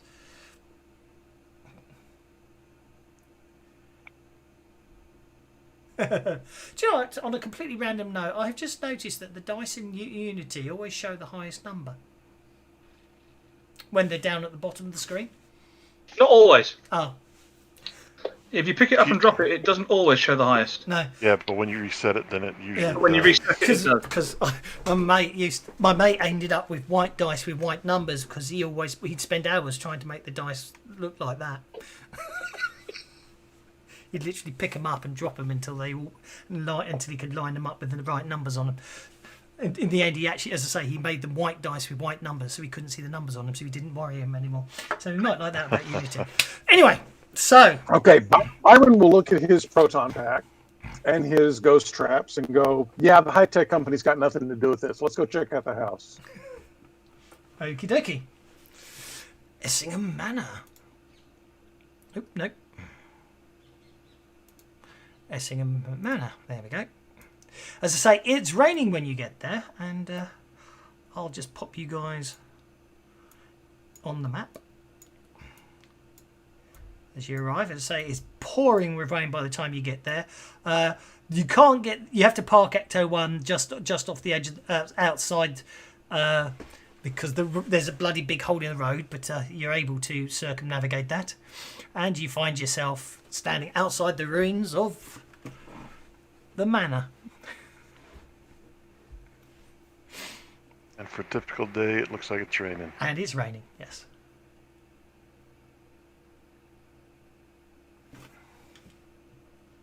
Byron, being Hey, a that's proper impressive. churchgoer, is going to head over towards the door. Do we Can get walk round it if you want. It's up to you. You can patrol the whole outskirts or anything. I'll look for tradesman's entrance.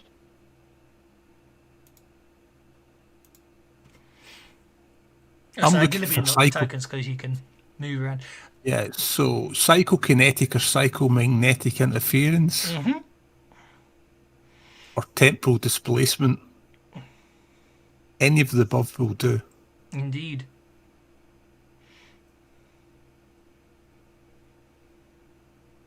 You have to walk around the statue.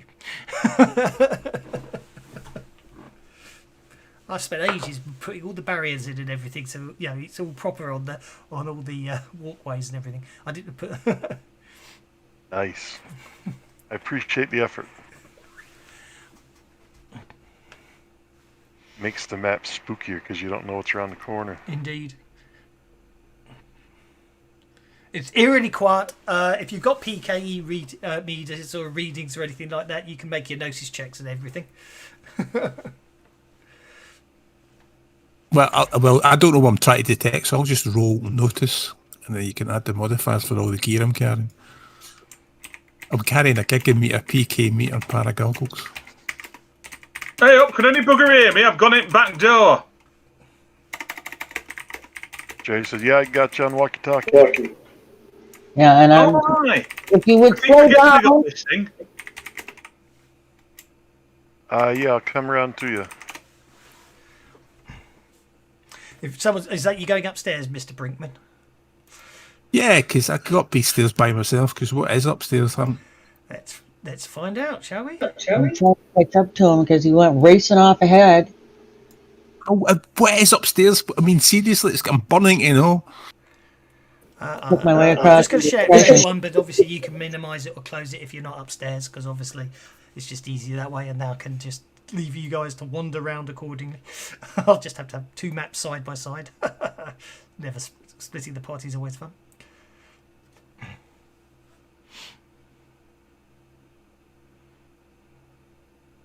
Yeah, Byron, that door doesn't appear to open. You get the impression it's blocked from the other side. And there's a bloody big hole behind you. Be careful. Yeah. No, I backed my token up so I could try to fiddle with the door a little more. Yes, I know.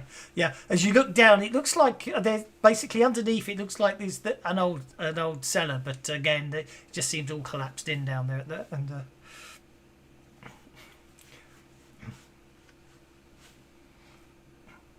Trying to figure out where the hell Arthur or what. you could go if you're heading up the stairs there, Sister Mary. You most certainly can. I'll move you over to the other map. I'll put you. Oh, hang on. Something went funky. This there. place is a bloody maze. Right, you should be okay. Hang on. You have to. Yeah, you should be okay up there, Sister Arthur, Mary. there you are. Hey up, Deborah. Sister Mary, watch where you're standing, because the floor's a bit iffy. Aye. But I say, I didn't see what you Rolls got, but basically speaking, yeah. it just appears to be a. Well, as you can see, it's a very rundown place. You can't help but get the feeling that it's incredibly spooky and eerie. But that's it. I must admit. Hey, I found John. I must admit, I don't know if you've noticed, but when you're inside the building, it's not raining. But when you're outside the building, it is. I was really chuffed when I found out how to do that. Yeah, it's a bit awkward to do it on the layers, but it's clever, isn't it? It is. You end up having two versions of the house.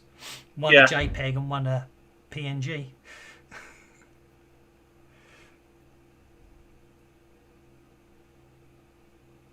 I did that with a sailing ship last night in 50 Fathoms. Had the water effect outside the ship. Yeah. It's nice. I just wanted to let you guys wander around freely because they say and there's certain areas if you fall into certain areas you'll know about it. If there are traps you won't be able to move out of them, don't you worry. You just walked. I'm just fascinated watching you all run around. It's quite fascinating. Yeah, shouldn't we be in pairs? It would have been It's rushing sensible, off. yes. But as I say, apart from the fear, No, we split up. We can do more damage that way. but as I say, it's. I just want to let you guys feel that you can explore the whole place. Do these stairs here go up to anywhere? No. Well, they stop if you notice. There's a bloody big hole. Oh, so They right. did go up to the floor above, but you can't get they don't get there now. It's a lot. Well, you don't know what it was, but there's on the floor above you. There's it's like a half floor. So where you're now is open to the to the roof, as it were. But above you is a bad what's the mezzanine? No, you know what I mean. Yeah. Yeah. Are we in the wrong place here? Because this is the meters and there's nothing. There's no magnetic, psychokinetic. Byron wants to come out here to the windows of the locked room and see if he can look through the windows at all. No, you can't. You're standing by that locked room and you can't. What do you mean you've got the unbroken version of the map? Are you not seeing ruins and everything? I think I've got this map, but a different version of it. Oh, I see what you mean. Yes. Arthur coming across a broken door. Yeah. We'll start to remove the hinges. They're on the other side. Okay, then he'll start to remove the lock plate. Be my guest.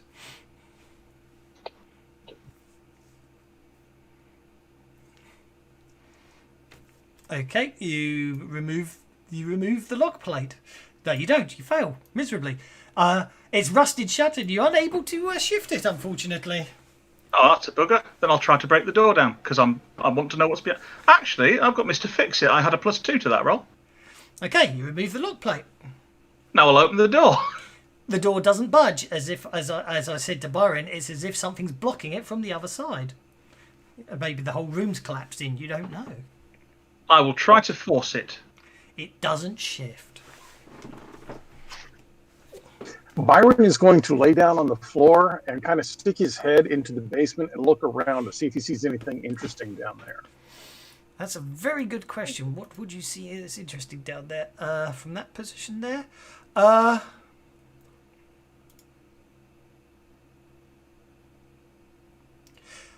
Actually, it's. I was mistaken when I said it's a basement looking at the positioning there. It's literally just the stuff under the floor of the house, so the foundations. But you do notice something glinting down there. But you'd probably have to pull up a few more floorboards to get under there. So it's just a crawl space then? More or less, yes. Okay, Byron's going to start crawling through the crawl space. Okay.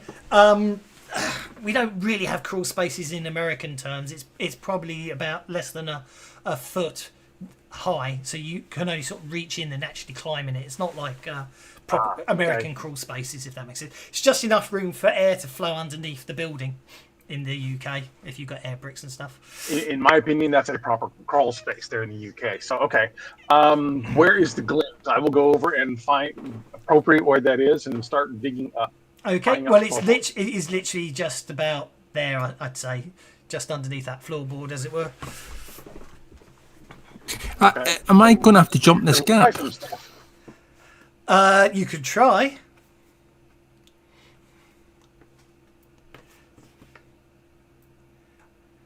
Oh, hang on. Oh, I don't know. There is a way round it. I did work it out. I can't remember how, but there is a way round. But yeah, there's a bloody big hole there. Yes. Arthur's going to pick up this ladder off the floor Yeah. and use it to fix the stairs, so we can go up the stairs onto the mezzanine. Okay. Thank you, Arthur. Hey, could one of you young folk figure out how to get into this room up here? That's with a raise. There you go, Arthur. I'll put you up on the top floor. Yeah. So Byron, what you find underneath appears to be They've got a problem. it just appears to be a sort of a charm bracelet, as it were. It's just it's a set of silver chain links, and there seems to be on it a broomstick, a cat, and a witch's hat. It's the type of thing a No child would problem, wear. Prof. We'll get one of these bed frames. Come here. I'll drag one of these bed frames over, lay it over gap, and you can go over that.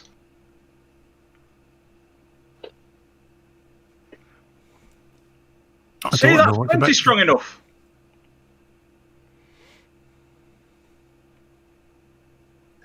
Okay, Byron will pick up the chain.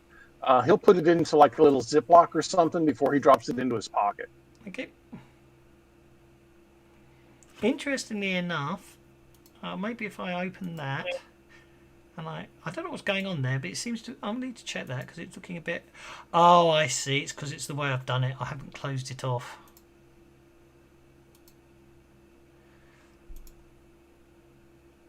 I'm still learning about how the line drawing works on this thing. If I do that to there, it doesn't treat it as a closed open. You might be able to move across it now, though. Yeah. Yeah. There you go, Prof. Found your way I over. didn't realise Jerry was going up the stairs. Sorry, Jerry. Hang on. No worries. Jerry's gone upstairs. There you go. You can move across the gap. There is a ladder across it now. Okay, the room you've entered there. That's an interesting looking ruined room. It obviously it basically you get the impression it might have been the Lord of the Manors room or something at one point. It's obviously got an impressive chimney up there. Likewise, I'm worried about time for this one. We might be in a fast one. You can tell I ran out of ideas halfway through. Basically, it's you're not. I'll stick your head up chimney. Well, the chimney, the chimney. I'm just looking at that myself now. That is the chimney. Big, impressive chimneys, but yeah. You're beginning to think that you might be in the wrong place. Again, the signs show that it was probably quite opulent once, but it's obviously the whole building's obviously fallen into disrepair. And Byron's coming up the stairs. Sorry, Byron, you should. I'm watching the wrong map. It's okay. He There was you go. wandering around. Oh, Yep. Did that? No, that didn't put you there, did it? Oh, it put you there instead. I'm not sure why, but anyway, I'll move you back to where I thought you should be coming up the stairs. There you go, Byron. Tell you what, this for a lovely gaff once. But I'm afraid, yeah. Oh, lone wolf disconnected and reconnected. But as I say, there's definitely an odd feeling. It's eerie, but there's nothing. You're not getting anything at all. There's anything untoward. Yeah, that's what I said. I think we're in the wrong place because none of the needles and the meters are twitching on any of them, all three screens. We're not even getting a wee tiny spike or anything. There's no readings. Goggles are clear too. Oh, that's horrible. Sorry. Yes. Nothing. You're not seeing anything. But and then you might be thinking, yes, but then why did I spend all this time and effort drawing the map? Because I found the map and I found it really useful. I wanted to learn how to do the line of sight, and I thought I can reuse this map again, I'm sure. Oh, likewise, if you want to walk across that area, sorry, I forgot to open it up so you can walk across on the planks. So you should be able to walk across the planks, as it were. See, I'm learning. It was very much about learning how it works as well for Fantasy Grounds purposes. So, likewise, if you want to go out on the roof, you can. I'll open that hole up as well, but you will have to jump to get across that hole.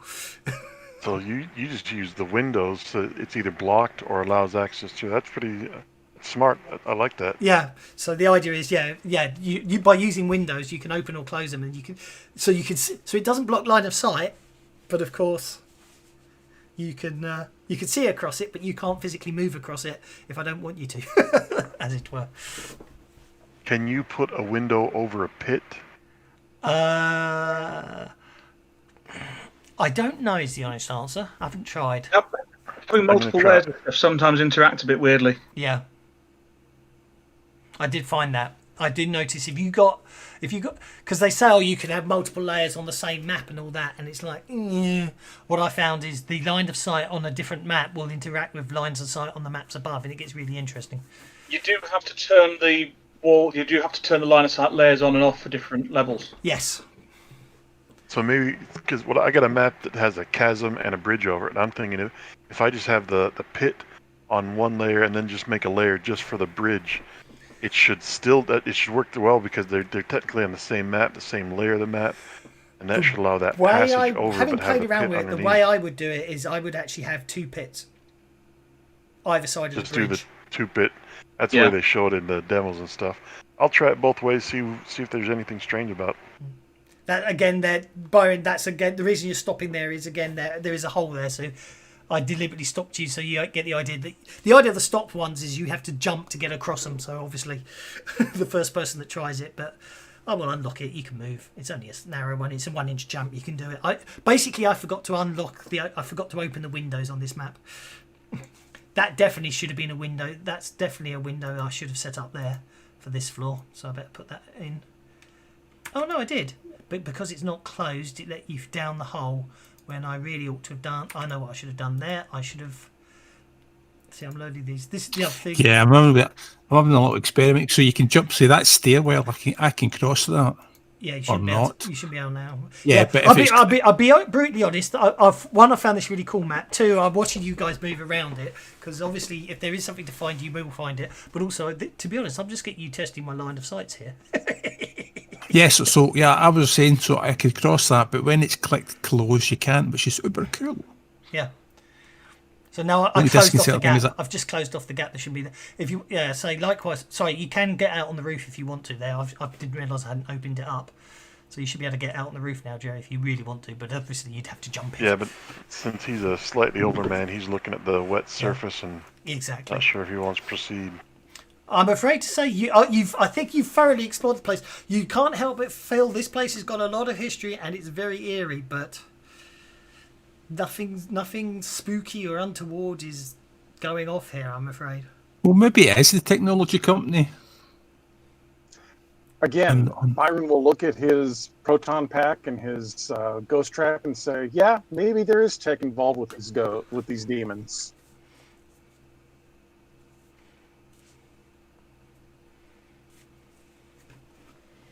That and maybe I'm making the adventure up as going on. Only joking. So, do you want to sort of head over to Unlimited Tech?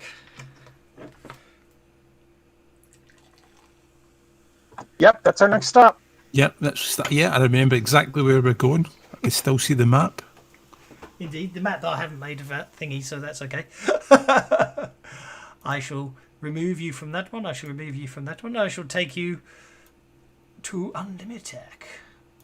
So as we're in the car ride, Jay says, "I've been thinking about the ghosts at the restaurant. Doc, would they be poltergeists?" The biggest problem I find with that's very good. I like it. Biggest problem I Don't find. have a cow for that con. Jeez. The biggest problem I found so far with Unity and grids and snapping to grid, especially with line of sight, is when you drag someone on the map, if you don't get them exactly in a square, it gets a bit funky. Yeah, it wants to go in quarter square or half squares whenever with Yeah. the movement. And when you've done all the when you've linked up all the line of sight with the with walls, you can really get into a nasty mess, I found. Anyway, okay, the Unlimited car park. It's interesting. Unlimited, they don't appear to secure the outside. You're quite easy to park up and drive up to the building. It's a big, imposing building. No windows, you notice. Actually, I noticed that when I found it. There's no windows that you can see on the outside. Byron will that's weird. And you find a security camera there. Yeah, Byron will wave at the camera and then walk past and go towards the back of the building. Okay.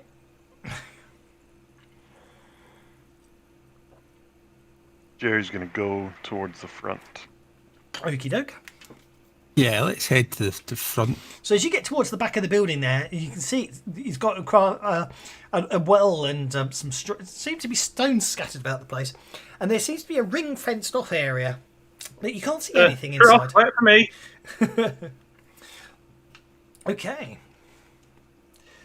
There's a receptionist sitting behind the desk at the reception desk, and she looks up and goes, "Hello, welcome to Unlimited. How may we assist you today?" Jerry says, "Yeah, we got a call. We're the pest busters. We're here to see about some cockroach infestation you have up on 12."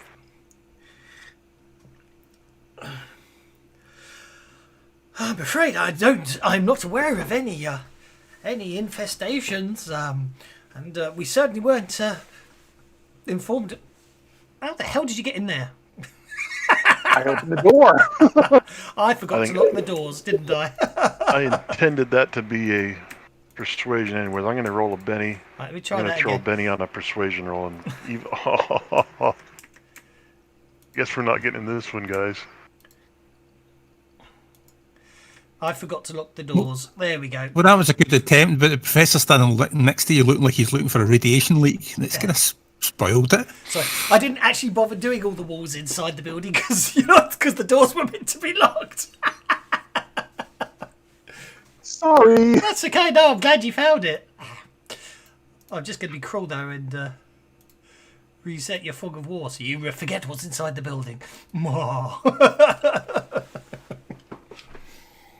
Yeah, the reception goes, oh dear, critical failure. It goes, no, well, I say I'm not aware of anything. Excuse me a second. I'll get our manager, Mr. Tozer. Pardon me. And you wait about a couple of minutes, and this individual comes out. I haven't got a token for him. I forgot to make one. He's quite an obsequiously, but also slightly oily type of fellow. And he says, "Oh yes, how can I assist you today?" It's Ghostbusters, isn't it? Looking at the patches on your arms. I'm afraid we haven't made a call for you guys, and after all, I'm afraid we're suds, so we don't believe in the supernatural. So what science do you do? I'm afraid, other than anything you've seen on our corporate brochures, or if you happen to dial up AOL, we do have a presence on AOL. We're just a research and development company, investing in cutting edge technologies. Oh, aye. So you make knives and that? He looks a bit perplexed for a second and then goes, "Ah, yes, very good." So biosciences, aerotech. No, he said he makes knives. Byron is going to get out his. We don't need any more cutting remarks. Byron is going to get out his demon sniffer and see if he can identify if there are any traces of demon in here. Certainly. Sounds really impressive. A demon sniffer. Oh, you ghost sniffer, of course, yes. It's like, yes, I remember your background, yes. Okay, it's an extra with the D4 survival, so Yeah. I got a whopping 2. Yeah, no demons around here. Okay. Yeah, so the professor still looks like he's looking for a radiation leak because it's like somebody trying to simultaneously open 3 mobile devices, big mobile devices at the same time. There's all these aerials. He's either trying to clear a minefield or he's a plumber. Well, indeed, it goes. But as I say, most of what we do, I'm afraid, is sort of obviously corporate secrets and all that. But yes, we're working with a company in America, the Hoffman Institute. They're attempting to work for the betterment of mankind. I mean, only the American would come up with such a awful mission statement as betterment of mankind, but in the end of the day, our aims in life are to basically push the boundaries and limitations of the human body, and who knows, maybe in the future you'll understand more. I think basically, I'm afraid someone's obviously giving you a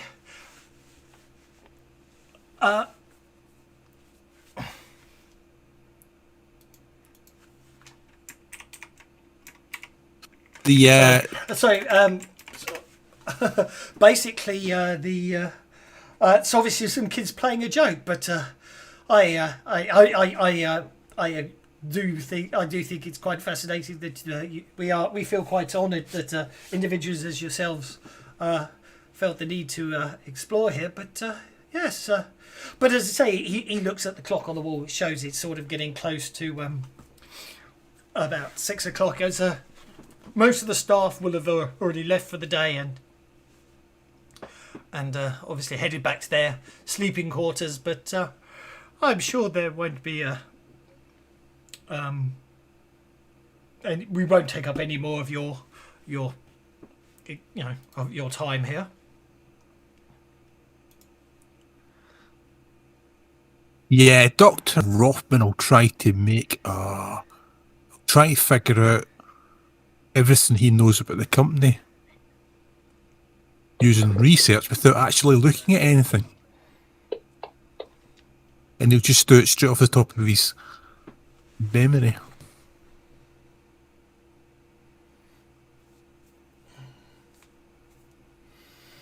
Using his eidetic memory. Well, literally, pretty much the only thing you get out of that was...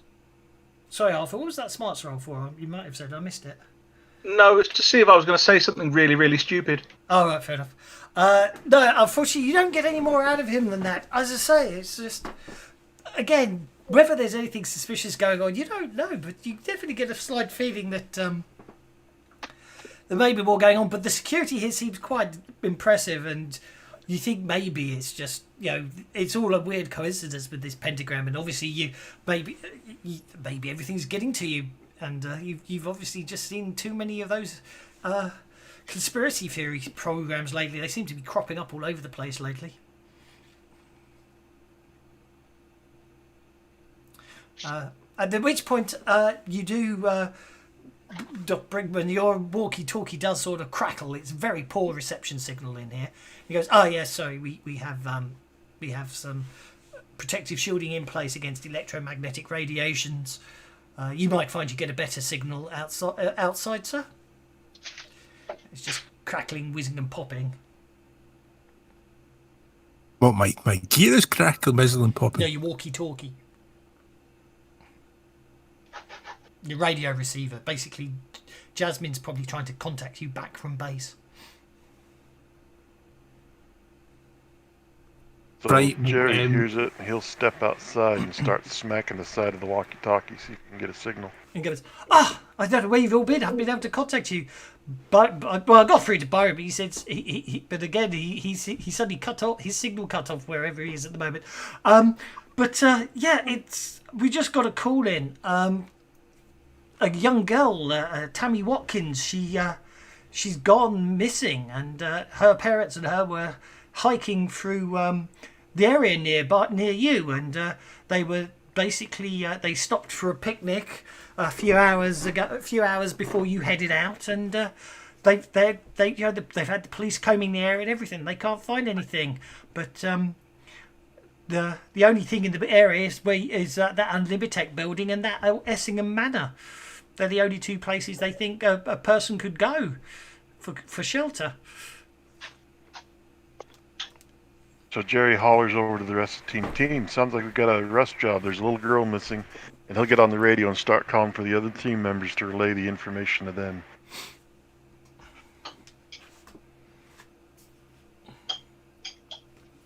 While they were doing all of that, Yes. Byron was back here checking out the well and the Yes. stones and so forth. Is there anything untoward that I can tell from back here? It's a bit strange. You can't. I mean, the fact that there's wells there. There's obviously wall. It's a low wall around it. It's not got the whole bucket and the little roof on it. It is a big hole in the ground with a wall around it to stop people falling in it.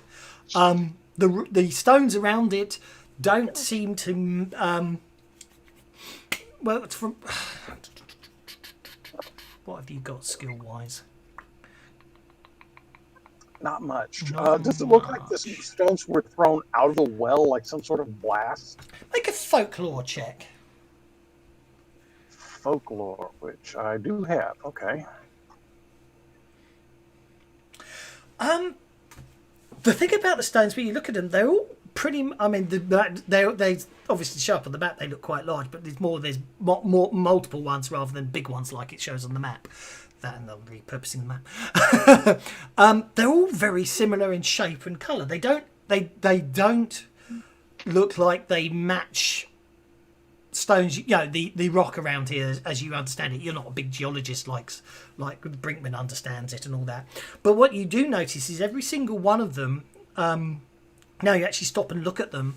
That are sort of in the shape of what the locals call witch stones. They're all sort of smooth and roundish. They can be oblong and all, but they all have a hole through the middle. And the folklore would say that basically there's some belief that once upon a time, when that was one of there's quite a couple of folklore legends of witch stones flying out of wells in the villages around the manor when basically a witch was rising in power. And what you do also recall is a lot of the legends about the witch. What some of the witches around here was that when a witch was old and failing, decrepit, and saw the end of her life coming, she would find a young child who had special abilities and would transfer the life essence into the body of the young child. The soul of the child would basically be destroyed, and the witch would basically get to live again in a nice young body. And the folklore say when witch stones appear out of wells, then a witch is looking for a child. It's one of those more interesting local legends that seems to be unique to Saxfordshire. And is this one of those legends where if you look through the stone, you can actually see if a witch is a witch? I like that. Yes.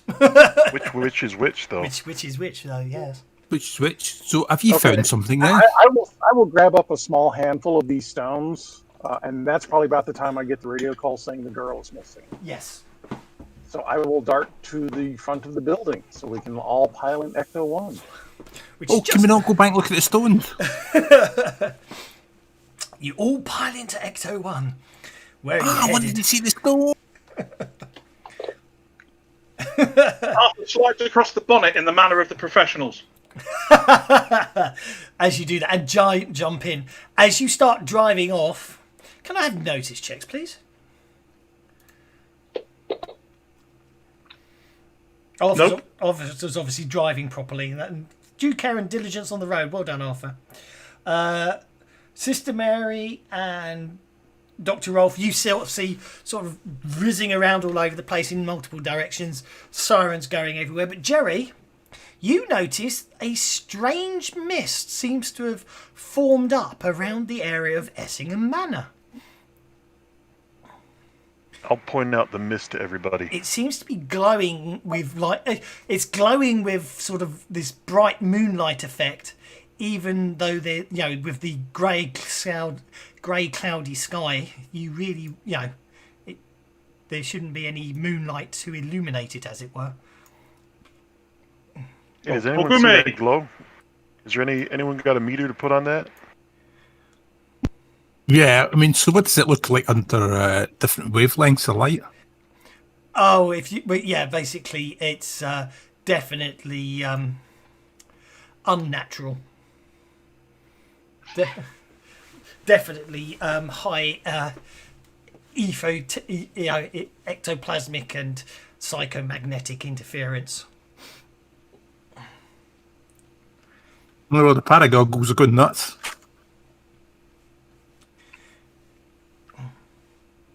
And you know where to look when you look up those clouds that I mentioned that are blocking out the sun. They do seem to be sort of moving towards the area of Effingham Manor.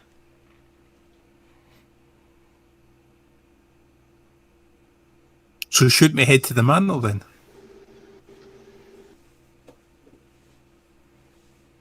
You just tell me where to drive to, Prof.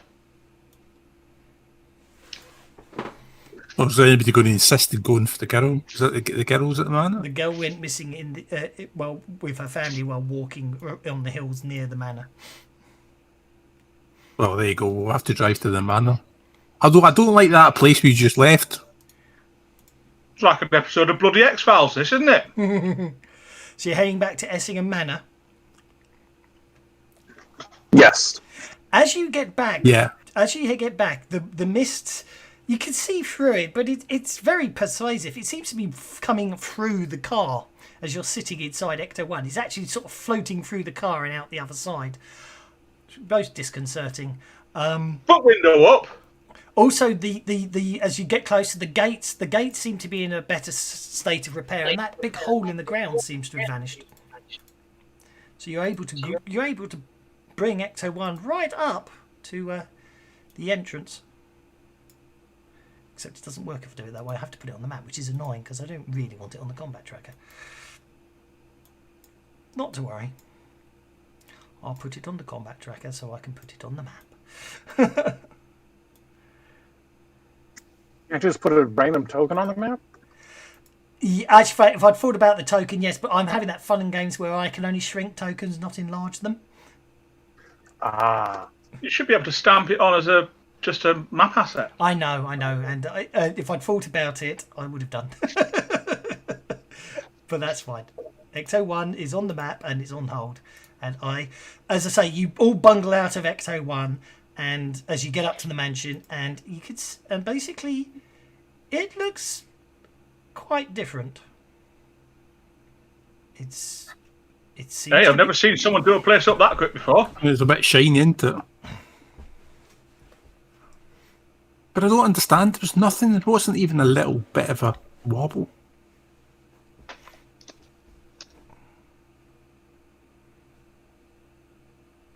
Has it stopped raining? Yes, it's not raining anymore. Yes. Well, maybe the rain was creating an illusion. I'm just going to go forward. I'll head up to Tradesman's entrance again. Byron's going to knock on the door. Jesus calling. Yeah, ding dong, even lady. Can I ask everybody just to be careful where they put the... No response. Morgan's just going to walk in through the door here. Okay. Hang on. Yeah, just make sure this isn't an illusion and the holes are still... As I say, it's eerily quiet. Ah, right, hold the fire as we go. Right. I'm going to have to lock the tokens. Oh, I forget it's over here. Someone went in the back entrance, didn't they? Haha. Okay, right, so, as I was going to do some lovely setup there, and I've got, but, go on, Jerry, you can move up, go on. I'll let you catch up to everyone else. Don't drive me nuts.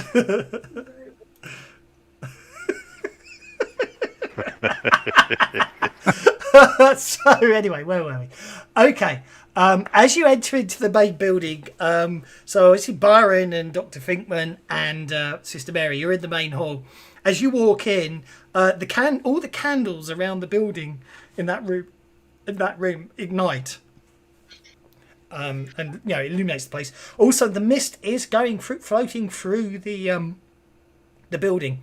Also, you get the distinct impression that sometimes you get the impression you are sometimes when you're walking on things, what you're seeing and what you're walking on is not the same. So sometimes you get the distinct impression you are still walking on the debris you saw earlier, if that makes sense. But when you go and feel and touch the ground again, it's almost like it's out of the corner of your eye. However, that's what you guys see. Arthur, having gone in the side entrance tonight, it's my fault because I forgot to lock. But it is actually because it's funnier this way anyway. Yeah, that's what I'm worried about. They're going to step in the floor and it's actually a hole. I don't think what you're seeing now is real. Arthur, however, you walk into what you now realise is a library. There are books everywhere. The wood is shining, and everything's really nice. And as you sort of as you walk to there, you can't help but notice that some library books just floated and swapped shelves in front of you. And more books seem to be moving. They seem to be piling together and forming a pile of books in the middle of the room. I'll get on my walkie-talkie then and go, "Hey, Prof, there's books here moving the cells. That's not normal." Yeah, nothing here is normal. I don't think... You want to bring your peaky meter in? I do indeed. And what I need to do now is I need to go that way. I need to go like that, and then hopefully Just got to fiddle this door and I'm trying to get through to you. Oh, that's interesting. All right, yes, of course you have to. I remember the trick. You have to make a really big grid, don't you, to add it, and then you can shrink it afterwards. That's how you do it. Prof, the books is looking angry. Yeah. There's a bit. Prof, it's got teeth. Prof, books ain't supposed to have teeth. That's obviously I've shared it for everyone, but that's what basically what Arthur's looking at. A pile of books have formed into the shape of like a person, and they seem to be very angry. I'm sorry. I know I should have learned to read. I'm really sorry. And next round. There we go. Byron.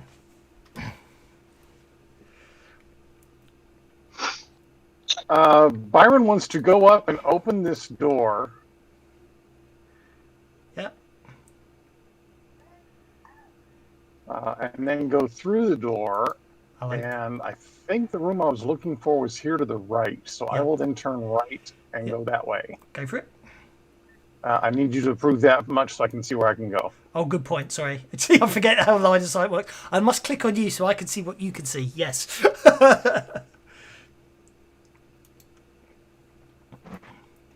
And you can see the and I do see the book column. Yes. So I should have renamed it because certain people know about those. I'm going to shoot it with my proton pack. Go for it.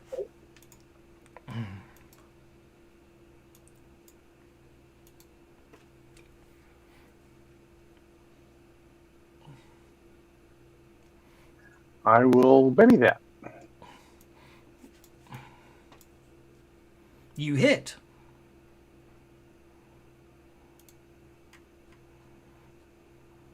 Pow. Okay. Who needs a raise? Who needs a raise indeed? That is an awesome image. I know, I couldn't believe it when I found that. It was really nice.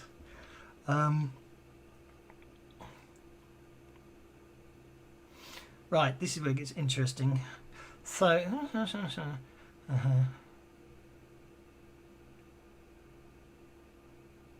okay, yeah. So you zap it with the proton pack, and you literally, your proton pack zips into it and literally burns away books and bits of paper, and it's all bits fly off, and it's quite spectacular damage. But apart from that, it doesn't appear to have any real effect on it. that as all the explosion stuff and what have you is going on, Arthur's going to shout out, "Bloody hell, Byron! Well done! I'll wait for bloody movie." Dr. Rolf Brinkman. So what do you mean the books I've got, Heath? Well, you have to go and look. In fact, you know what? I'm gonna have to run here because I forgot my Zimmer frame. It's books, Scott. It's books, Prof. With teeth. What more do you need to know? Books with teeth. Yeah. You don't forget you can't run through the stairs. You have to run round the stairs. Bloody unity, right? I like the fact you have to run round objects, not through them. Yes, it slows people down a lot, doesn't it? It's very nice, yes.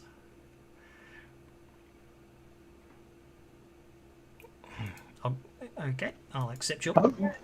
It's not letting you do it, but I'll just move you for flip's sake. You can't do. Byron will scream out, "I'm doing damage to the books, but I don't think that's a ghost." What books are you talking about? I mean, give us a chance. Hang on, wait a minute. Can't see you young people get no idea what it's like to be old. Arthur is thinking shooting down on top of it would be a great idea. He's going to go up the stairs. Okay. I could load the second floor if you want, but then that makes targeting tricky. But so he basically wants to go up the stairs to kind of there above it and shoot down on it. Okay, go for it.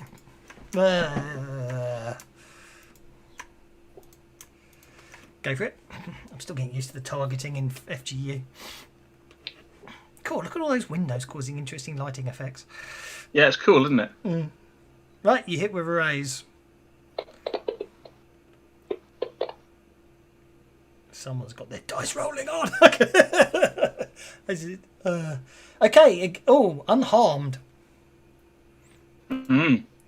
Sister Mary. She had started to move. She's going to continue her move up to what's her max. I put her about to the door. Nope, that's too far. She's only got 6. So I would point out that as you got through there, you did notice a door back there. If you want to go a different way. Well, I had considered that because that's where I was headed. This door here, you mean? Yeah, then you can see another door from there. So if I cancel that. So if you want to, what I'm trying to say is, 4 inches gets you to there, and from as your cut, 3 inches gets you to there, and you can see there's another door over there which goes into the room. You think, well, because you've walked around it before, yeah. Okay, well, I'll move as far as I can into this room. Try and find the other door. Yeah, that gets you to the door, and you can open the door. If it lets me open it for you.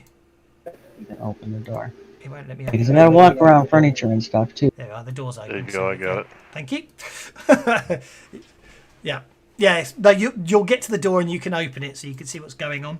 That brings us to Jerry. So Jerry's going to run, but as he's running, he gets on the radio and says, I've been reading a book about a poltergeist. It's a real page turner. Oh, that's so good. I like that. I have to give you one for that one. Ooh, 13. And since he's explored this lower area as well, get an idea of from where the shouting, and he's going to run up to there. We'll pull it right to there, so it's a nice even square. Yep, no problem at all. And that'll be Jerry's turn. Okay, and the book is going to right, there we go. So the book glom basically throws some books at you. Literally. Some books fly out of its body and fly up towards you, Arthur. Missing. And Jerry gets to go first.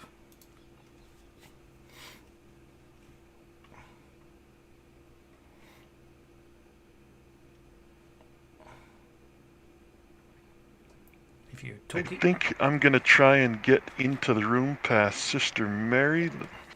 Yeah, should be if I do that and then move there. Yep. Then I want to see what it looks like from there before I do any further movement. No problem. Okay, so I've got a pace of 8, so I can still go there, and there to get a shot on that book glom, hopefully. I clicked on it and did the wrong thing. There we go. Seems to be have to be. Yeah, there you go. You can't make it go any bigger than the square, can you? That's what it is. Yeah, once it shrinks down, it's hard to get it to grow back in size. Yeah, let's just do that and then put it there. There you go. There you go. So he's going to try a short-range shot. So this, if it's successful, will possibly do a knockback with his increased pack skills. Go for it. Let's move that so I can drop the dice on the glom. I've got it targeted for you, so it should do it. Okay, you hit it. That's a hit. And that is going to do, let me bring up the supplementary notes. No, that's the wrong spot. It's just going to be in the items. I think it's 1d6 knockback. Okay.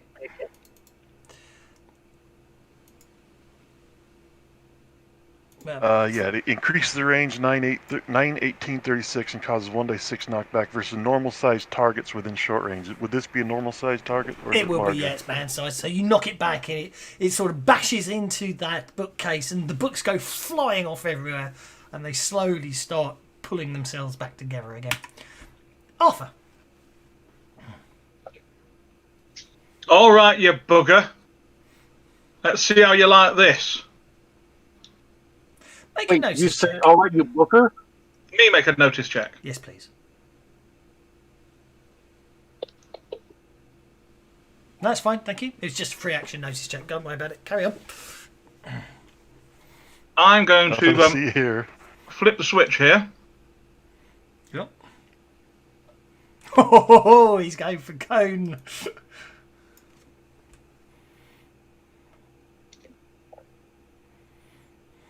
And torch down into the room with the cone attack. Which That's- gives me +2 to my shooting roll. That's an interesting situation there.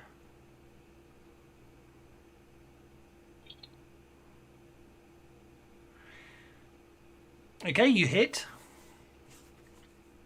And everything there takes damage.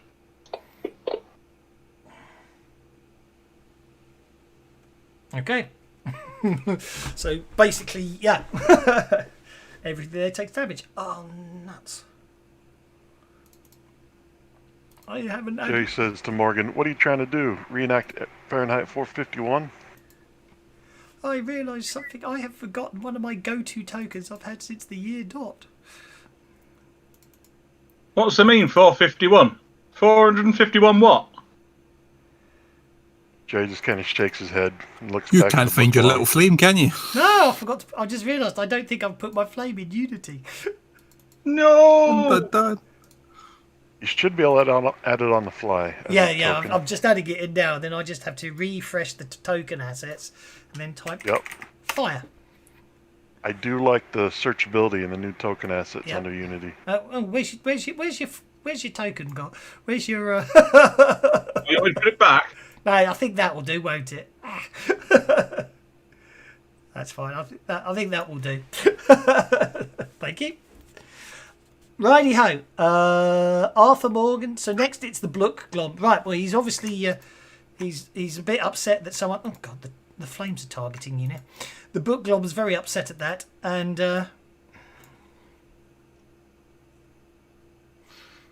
I think I buggered something up earlier. I did. It's not too clear exactly how this bloody thing works, and I've just decided I am going to say I buggered something up. So I'm not above admitting when I'm wrong, because otherwise that doesn't make... Ah, here we are. That's what I'm forgetting. That's what I forgot. I knew I did. So when you hit it hard, didn't you, Byron? When Yes, I did. I just remember I can't remember how much damage she did. I knew I was forgetting something, and I just couldn't find it in the I rules. did Take a 24 points of damage. 24 points of damage to it. Okay, so let's just do a slash damage. 24. I digged you. Which was effectively 3 wounds. Which was effectively 3 wounds. What actually happens there is that takes it down to toughness 7, which then means I then have to look at Jerry. You then hit it doing 2 points of damage. Arthur Morgan, you hit it doing 7 points of damage. So you shake it when you hit it for 7 points of damage, and it told you didn't hurt it. That's wrong. You did actually shake it. Right. So I'll move back up to you, then I'll move back down to that. I knew I was doing something wrong because I you know what I mean. Okay, it recovers from being shaken. Its targets is going to throw projectiles at Jerry because Jerry just knocked it back. Missing. Good work. I think we made it angry. It's going to spend a penny on that projectile roll. You don't have to. It's okay. I'm giving that. I should have an extra Benny because an extra player joined, so I'm going to spend a Benny on that projectile roll. Well, I've got to give Sister Mary something to do with her healing packs. And it shakes you. And then it is Sister Mary. Sister Mary can see that not much of anything they do seem to be working on this thing. So she's going to walk forward holding up her crucifix and tell the thing, I bid you in the name of our Lord Jesus Christ, desist. Okie dokie. It has to be said that what actually happens that every time you hit it, it does actually it's getting smaller. You're blowing books off it, and the books are burning, and the thing is getting smaller. But at the same time, what you notice is it basically more books seem to be flowing into the thing. Okay. You go for it. You walk up and say all that. Because that would be persuasion. Yeah. Because don't forget, if Ghostbusters, you can taunt and intimidate ghosts. Oh, let me just Benny that one time. Okay. Just because. Never mind. I'm going to make a spirit check against that one. Okay, I am going to say the force of your faith is you basically you're literally treating it. I'm treating it as a test upon it. So do you want to make it distracted or vulnerable? Actually, you got the right. Well, everybody else is attacking it. Yeah. Vulnerable would work. Okay, you make it vulnerable and it's shaken. And what I should do is go. Strength is now -2, the amount of damage done to it. Did that work? No. You actually have to type the whole thing, don't you? I think. Oh well, I'll worry about that later. Okay, Byron. It's shaken and vulnerable. Okay, Byron is going to step into the room and step up and around and past everybody. And he is going to multi-action from here. I'm going to start by sprinkling it with holy water. Okay. I don't know if that's going to do anything, but here. While I remember... Sorry, carry on. Jerry, Sister Mary and Byron also make notice checks, but do your stuff first, please. Okay. The power of Christ compels you.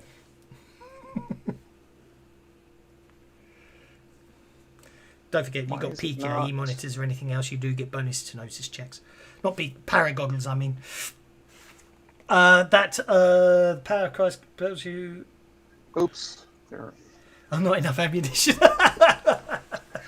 It said I had 0 of 3, so let's try that again. Let's try that again, yes.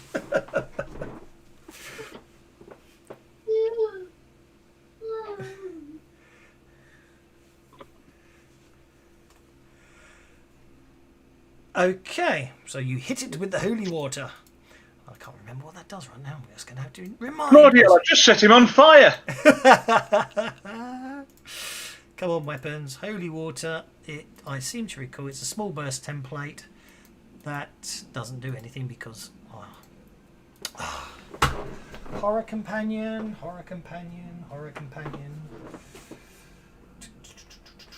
That's what happens happens when you forget to drag stuff in from the actual book and you just write it on the character sheet. Holy Water, page 14. Holy Water, non-mortal demons, spirit roll. Spirit roll will be shaken. She already is, but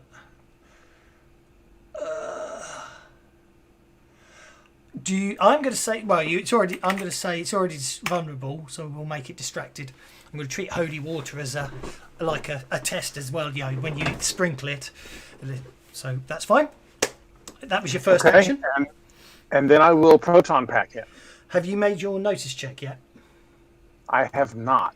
Should I make a notice check? Please first? make a notice check. If you bought paragoggles or anything like that, don't forget they give you benefits when making notice checks against supernatural entities. Well, I do have the panoramic scanner Mark II. So it technically is an extra with the D6 notice against paranormal. So okay, so basically you notice check? You can have it assist. You can have it make its own notice check. Okay, I will have it assist me. Okay. Okay, it's going to give you that's a single success, a +2 on your notice check. Right. What you realise is because hold on. The 6 exploded to a 5 for an 11 +2 for bonus. its I check. apologise. That's okay. That's okay. Put me in my place. And then my notice check gives you a +2 on me. Okay, what you've realised is what you've noticed with all the flames and the zapping and everything else, that when books are blowing off and when it's sort of throwing bits of it and when it's pulling books in to try and heal itself, it's all forming around a single book at the centre of it.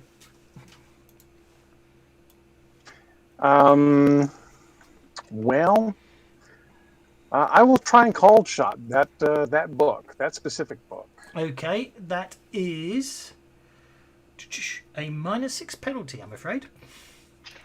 Yeah, on top of my multi-action, so this ought to be real fun. No, but you can also shout out to everyone else that it's there, obviously. Go for it.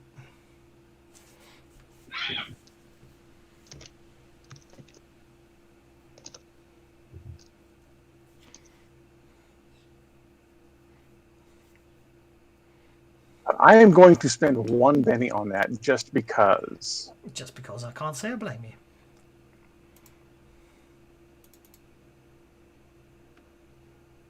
That's looking better. Almost. Okay, I will say, shoot at that, zap, and obviously I will just miss it. I have to say that's really impressive. And hang on. You didn't target it, did you? No, I did not. It's distracted and vulnerable. You hit it on a 2. Oh, it is. I did hit it, didn't I? Okay. It's distracted and vulnerable. You hit it on a 2. And what's the bonus to damage then? 4? It's no extra bonus to damage. It's just means you actually hit the part that needs to die. The monster's heart, as it were.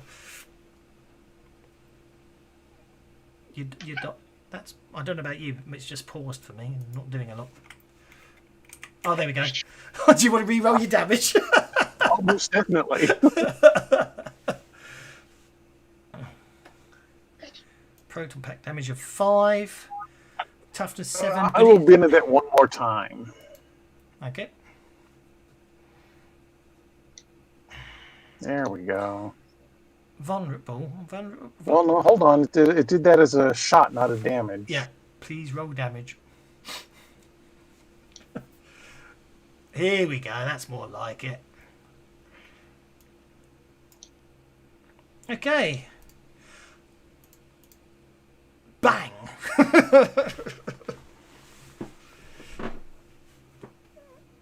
You destroy the book conglomeration. Are we out of initiative at this point? We are. Okay, I will go over and see if I can figure out what book I just blew up. Okay. Yeah, I'll run in to shoot the monster.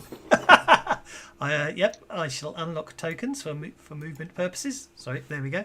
Jerry says, I think it was a joke book. Some of those are pretty killer. Basically, from what you can make out, the book there's not much left of it, but it does appear to be a book of very occult in nature and about summoning and binding demonic entities. Oh, right, you've already killed it. Oh, God. I tell you what, though, I'm going to have to get a cardio program. This just takes too long to run up a corridor. Do you know what? 20 years ago, it was a lot faster than I was now. Sorry, Doc, you're a day late and $1 short. I guess that wasn't the good book you keep talking about then, Byron. No, this is the opposite of that good book. It's Somebody the want to naughty book. A naughty book. Jerry, spray some of your slime on that fire so we don't burn the house down. Jerry will comply with the request. Okay. It does. Yeah, you just take up one charge. But the destruction of the golem doesn't change the illusion that this place has been repaired. No. We've still got mist everywhere. You've still got mist coming through the walls at you. Yeah. Our ammunition charges for the proton pack and slime automatically recovers over time anyway, doesn't it? It does, yeah. Okay, seeing that this door is locked, I am going to attempt to kick it in, because I could see through the window that there should be nothing barring it. Okay, doesn't know. I don't think anyone's got lock picking. Have they said just a strength check then? Well, I could maybe lock pick it. You might be able to, but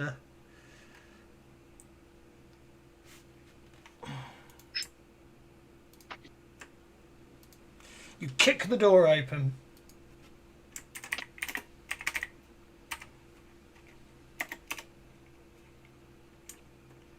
You know, I took that bloody lock plate off before. Some book had come and fixed it.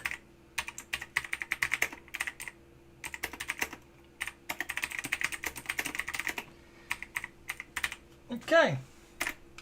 As you enter this room, as you can see, it's quite a nicely ornate study. There's a ghostly, glowing chest just to the side of the desk, in one corner. Actually, it's one square in the wrong place. In one corner of the room. Let's rotate it as well. Yeah. So I've edited my slime pack to show the upgrades I have on it. So now I got a 918 36 range and maximum capacity of 20 slime units. That's what you want. Nice. So say We're the gonna room. have slime party. Say you can see this. The room seems relatively empty, and there's a glowing white chest in the corner.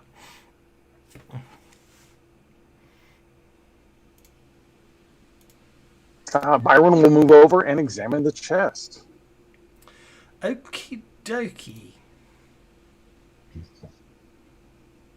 He will definitely be using his demon sniffer as well as his own eyes. As you approach it, the demon sniffer goes wild. Any other sensors go wild? It literally, it goes. It just go. The demon sniffer gets quite up. No, it's in the chest. It's lighting up like a pollution beacon. It won't let me rotate it, so I can't rotate it. Basically, the chest opens and a large tongue comes out. The demon, the chest animates and begins to attack you. Fortunately, it's going to go way down the initiative. Mr. Rolf. Ah, there we go. There we go. I got it. There we go. Dr. Brinkman. It's got spectral teeth. Spectral I'm teeth. not seeing it. Oh, sorry. I'm not seeing the monster. Much better. I love the fact you can find ghost mimic tokens. That's awesome. Forgotten Adventures, I believe. One of the best things I ever did a Patreon on the amount of stuff. Anyway, Dr. Brinkman, you are targeting the ghostly chest. Yeah, so let's step to the other side of Jerry in case we accidentally blow his head off for this and let rip. Okay.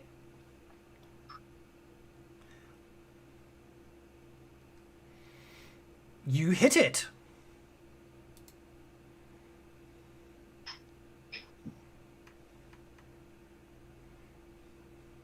Don't think it's going to last very... No, it's not going to last very long, is it? I might try soaking that. No. It just explodes in a huge shower of ectoplasm.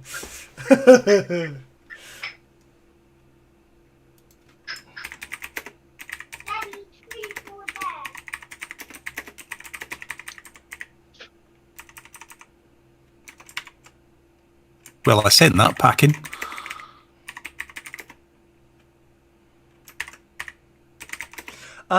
There seems to be a lever.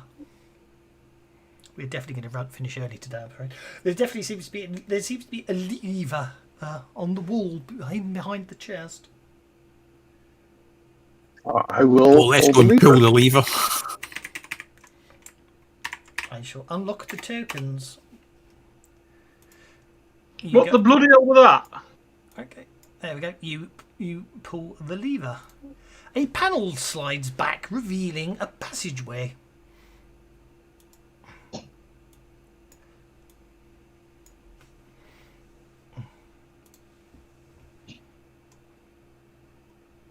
And a set of stairs. Yes, the professor runs off towards the passageway to go and guys, explore. there's stairs down in here. Aye. Everybody else can casually walk and overtake him.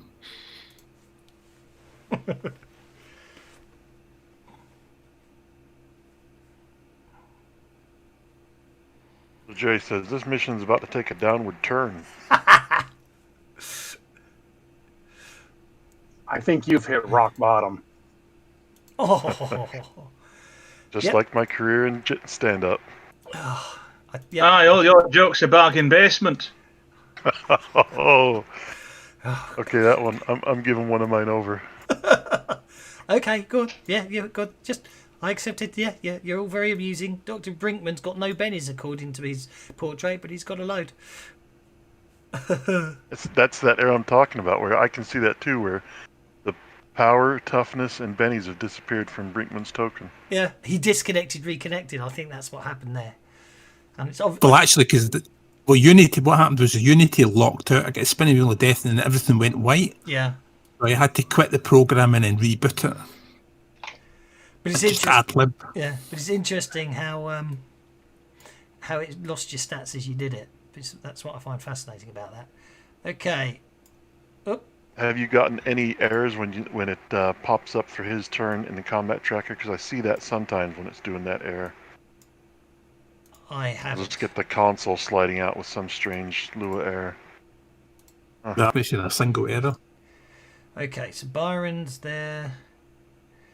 Oh, hang on, that always what happened. So Byron, right, Rolf's there. He basically walks down and he finds a door. So I'm going to unlock. I'll just put him there on the door. Jerry's next.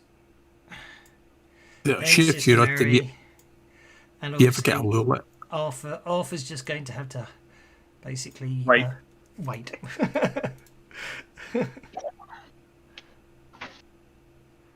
Spooky. That's what I was going to say. If you ever get a lure Guys, error, I appear to be standing in a black open void with a bit of mist in it. I shall manually move you in a second, sir. isn't that Jerry's career?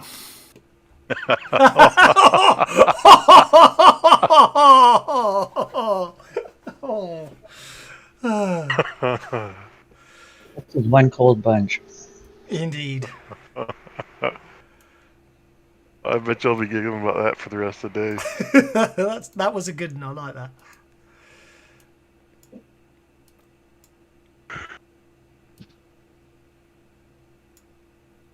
Damn it. Okay. Did I share the map? Yeah. I'm just surprised no one's moving that was all. There we go. That's what I wanted. Where are we supposed to be going? In fact, I'm just going to add on. think I need a short bio break. I'll be right back. Okay, no, that's a good point. I shall lock tokens and we shall go for a bio break. That's a good call, I think. I'm just going to move Jerry to Now, there. here's a fun. Mr. Berry to Thank there. you for suggesting that, because I was about to myself, but I don't want to be first every time. Yes. My notice skill, I've kind of modified. I wonder whether or not I should have 2 notice skills.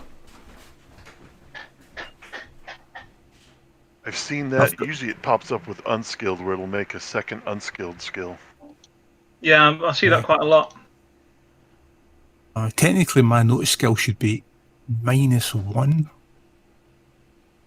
for anything that's not a ghost.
Oh.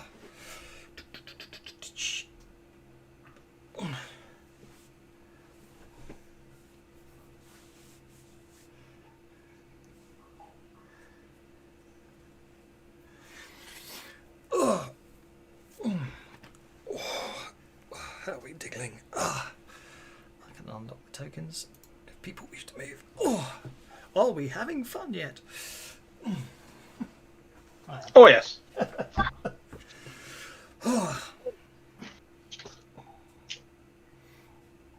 Yeah, the only problem with the ruin map, which is why I had to sort of force it, hide it and everything, and even put an invisible, illusionary wall in the windows, is the ruin version shows the stairs down, so I had to hide those. You knew they were there because you've seen the map. Yes, I've used the map before. Yes. So you know about this level? Well, I don't know about this level. I only had the ground floor and upper floor maps for that mansion. They were the free versions. The rest of them were part of the Patreon, I think. Yeah.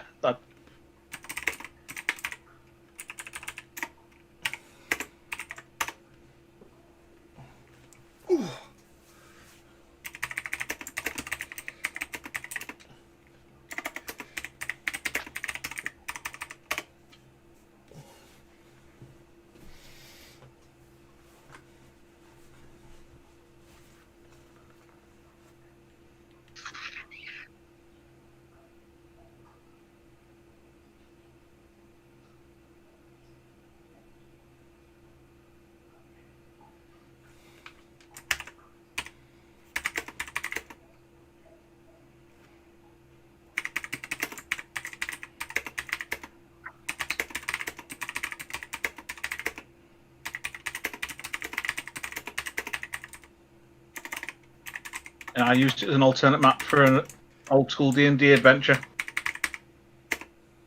Module X12, Scarda's Mirror. Oh yeah, I was tempted, until I found this map. I was tempted to reuse the Troll Marsh map.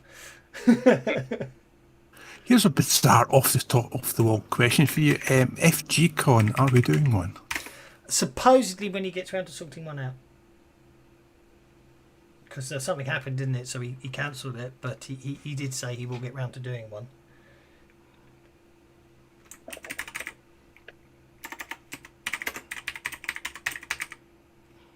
Because I think they missed a trick there somewhere along the lines. Now, this was the obvious year to have multiple. Well, that's what I did, wasn't I? When I was on furlough, I was running games in midweek as well. Oh, which reminds me, actually, they may return because I worked out I've got 21 days holiday that I've got to use up before Christmas. Before Christmas? Yes. Bloody hell. Well, because I've been on furlough, I didn't use it. Potentially speaking, I haven't actually got it approved yet, but potentially speaking, I already worked out I can't. There's not enough weeks left for me to have 2 days off a week for the rest of the year. So we're going to work something out. So there may well be days. Yeah, they're going to have to let you carry over because that's just. Well, yeah. They probably would, but to be honest, I'm thinking if I can get away with 2-day weeks or 3-day weeks for the rest of the year, why not? I'm not sure if it's fortunate or unfortunate. I've been working from home the whole way through. Yeah. Yeah, I was asking about FGCon. I'm just looking for an excuse to start GMing again. See, the funny thing is, if you do FGCon and you book... What, you need an excuse? I run a game every other Saturday. That means but you know how it is. It's the someday. It's the magical place called Someday. I'll run a game. But when you book a table FGCon, you bloody committed yourself, and you better show up. Yeah. Yeah.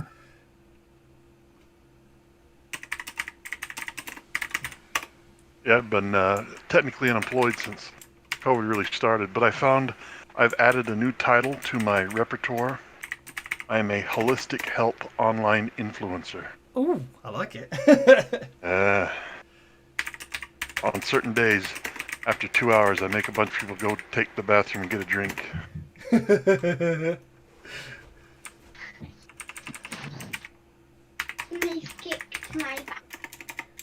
Right, is everyone back? I forgot my intermission screen, so... I'm stealing that idea from him. I've been working on an intermission screen. In fact, let's find it. Oh, the only problem with the intermission screen... Well, actually, with this one, it might work better, because in Unity, I might well be able to take other tokens, but then whether you guys can move them is another matter. Let's find out if intermission works better in Unity. Campaigns... Dark Times in Saxfordshire, images, intermission, copy. Then I go up to Fantasy Grounds Unity, I put it in the shared images, so then it's available to all campaigns. I do like that idea. I come back to here, and then I can go, I don't need that map anymore. Then I go down to Assets, then I go to Images, then I refresh Images, then I type in intermission. Then I get the intermission. Oh, then I probably have to drag it to a new image, don't I? New image, which can be that one. Well, I'll set the scale back down to 50. I'll delete tokens. If I can find it. It might be easy just to create a new image. By the time I do this, everyone will be back. There's intermission. There we go. And then if I go to tokens and I go to there we go. And if I go to tokens and I go to campaign, nope, that's me. See, I'm still learning how to use this one. We're doing Ghostbusters today, aren't we? Actually, it's portraits I need. So we have Arthur. We have Byron. We have Jerry. We have Sister Mary.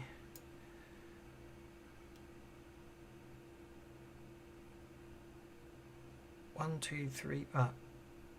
Of course. He's Dark Times. That's why I was getting confused. I couldn't find Professor Henry. There we are. If I share that, I'm not sure if you guys can move those or not. That's the only problem, because they're not tokens, are they? So you probably can't move them. So, or can you? Yeah, there you go. I don't know how the grid lines up. Let me check. Let's turn the grid on so I can see if I can line the image. Then go to layers, and I should be able to line the image up. There we go. Okay, so yeah, intermission actually does what intermission time does actually work in Unity better than it does in Classic, because you can have. I don't have to take tokens off the map.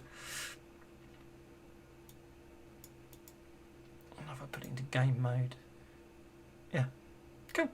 Anyway, okay, we are back as far as I can tell. So there you go. It's eerily dark and quiet, and mist is even pervading down here. Although you notice it's going the other way. What? Going? What? Where? What? The mist going the other way.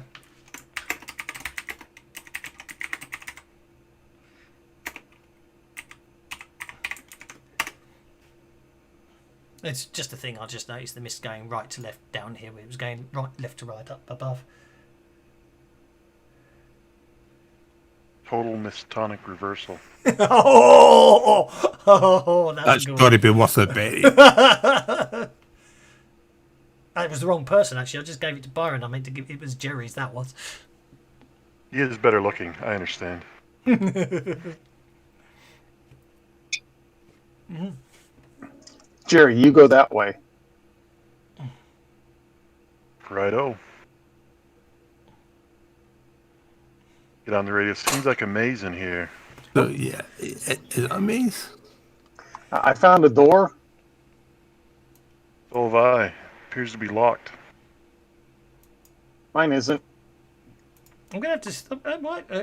Why did it let me? There we go. I'm gonna have to lock the tokens there because I forgot to do something. So Professor. Ooh, what the hell happened there? Professor Brinkman should have basically been panicking at a certain point when he turned around the corner. Arthur must be feeling larger than life. Indeed. Can you see why you should be shaking in your boots? Yes, but should I tell them? Of course, well, you can certainly. Yeah. You can scream. You could scream, yes. The radios don't seem to work down here. The walkie-talkies don't seem to work down here. It hasn't noticed you yet. It's Spit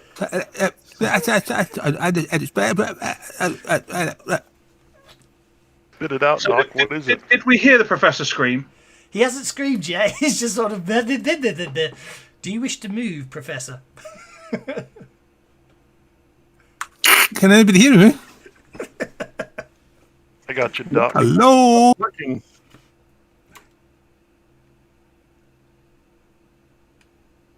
I think I'll turn round and start running. Okay, you're going to Just run, are you? in case. Yeah, just in Not case back I away don't slowly, do it. you're just going to run. Okay, that's fine. I don't mind that. I'll run. Right, make a run roll. Let's see if it notices you as you run. Yes. Okay, Sister Mary, go on, make your run check, please, Dr. Rolf. All right, so we roll run die. You want us to roll? Yeah, But that's 4 inches. 4 inches is good enough, is it not? Well. All right, you run. said You run, want to so run. I want to know if you want. Oh my God! He actually managed to run. Right. Yeah, that's what I'm saying. If you want to run, you can run your full pace. Is what I'm trying to say. If you want to. No, he just wants to run. He can't talk. The Okay, so I communications is misunderstood not you. working. Okay, from Sister Mary's perspective, who's next, Miss Sister Mary, Right. you just suddenly heard the doctor run past you, literally sort of scamper. Sister Mary, then dog. Mary- It's a dog. Mary's going to try to grab him and stop him and ask him what the hell. It's a dog. It's a big dog. Big dog. Big. It's like Hooch. Big dog. What do you wish to do, Sister Mary? I'm going to slap him in the face and go, be coherent, man. Okie dokie. It's a big blue dog. Offer. Did I hear anything over the radio? You sort of hear some cracks, pops, and whistles. Yeah, that's what you heard. Very well done, I have to say. In that case, Arthur will walk up behind Byron and go, "You hear that?" Is this a crypt that I am standing in? It does. It does appear to be a crypt of some kind. Yes.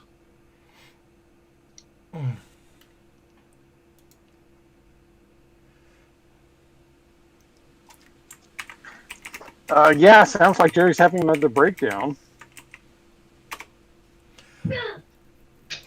All right. Rolf is having another breakdown. Well, let's not all join club, eh? Over to Jerry. He's going to try and open that door in front of him. It should just open. Yeah. There we go. And you step through. Left or right? I think he will turn. Oh, sorry. I Right. I forget you can't see until I accept. I apologise. I forget that. That's still 2 He's got a inches. pace of 8, so that Yeah. still gives him 6 more. Let's Yeah. go over there. I forget you guys can't actually see what you can see until I move you there. And that leaves 3 more, so we can get to there. You can get to there, no problem at all. Okay, let's go with 1, 2, 3. I'm going to be 4, 5. I'm going for Sister Mary. A slime attack on Sister Mary. So from Sister Mary, this massive ghostly dog comes round the corner, sees you, growls, and charges up to you. And I can't see what happened because I'm getting and completely fails to hit you. So one's My armor. yes, your armor of faith protects you. Yes. Why does the doc always go first? It's really freaky. It was Byron earlier, now it's the doc. Yeah, so, yeah, dog, get it?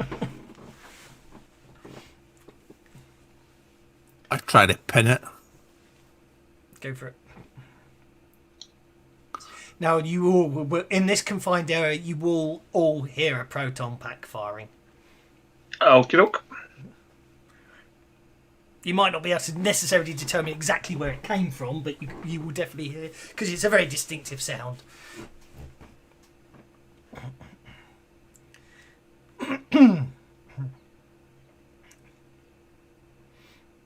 In fact, tell you what, can I actually shoot? Is it a rifle?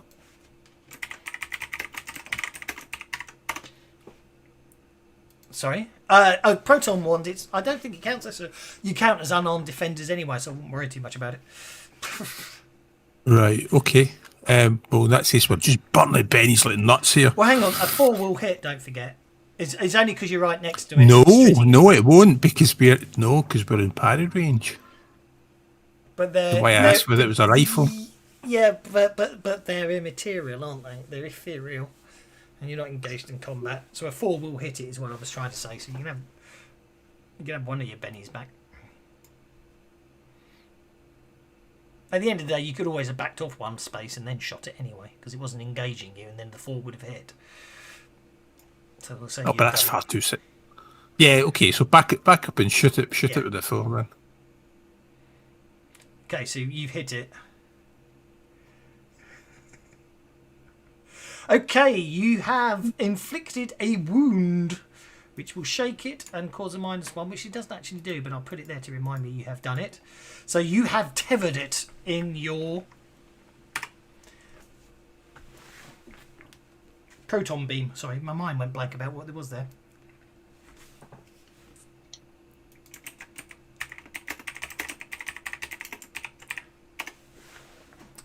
Jerry. Definitely a proton pack just went off. He probably hears it closer coming forward, so he's Yes, going I to agree. push up to there. You push up to there. You I can see, think he's even... you can see then system. let's see, from there he doesn't have to run. Can he... looks like I can see that ghost hound a little bit, so... Yeah. I've got 3 more pace, so I'm going to push up to there and try and get a shot on that. Well, when you get to East there, of what my you slime. do see that the Dr. Rolf Brinkman has tethered it.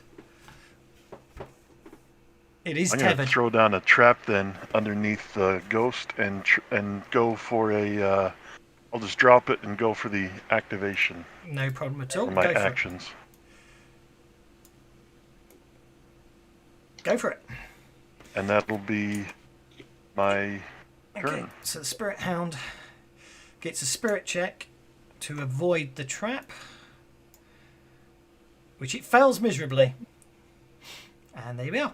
Zap and bang. One more ghost caught. Congratulations. These ghosts, for when I was playing the 2 sessions, the spirit was like always making the rolls, and they took them quite a long time to trap even just one ghost. We're lucky, guys. I'm telling you, we're lucky. I have unlocked tokens as you have dealt with. Brinkman and Jerry have dealt with their ghosts. So back to Byron down here. Arthur would have still kind of sprinted that way. Yes, it does appear to be a crypt. So Jerry picks up the trapped ghost, or the ghost, the Yep. trap-filled ghost-filled trapped, I guess. Yeah, I think that's how it goes. Yeah. For some reason, maybe I'm a little hungry. That made me think of a jelly-filled donut. Fair enough. So, but yes, you're down here. It does appear to be a tomb. It appears that at the very back there, there's more ornate. The others appears to be the Duke, the witch hunting Duke, and the other ones appear to be his old ancestors. It seems he had to have a more ornate. What you also notice in the corner there is a large number of urns. From what you basically the markings on them, appear to indicate that they're the ashes of all the witches he burnt. One of them's open, as in looks like something got out of it. Okay, I will come over here a little bit closer and examine. Actually, I'm going to come over here. Is this like an altar or something here to the right? It's actually what it actually turns out to be as you get closer. It's a tomb for the Duke's dog. Hey, okay.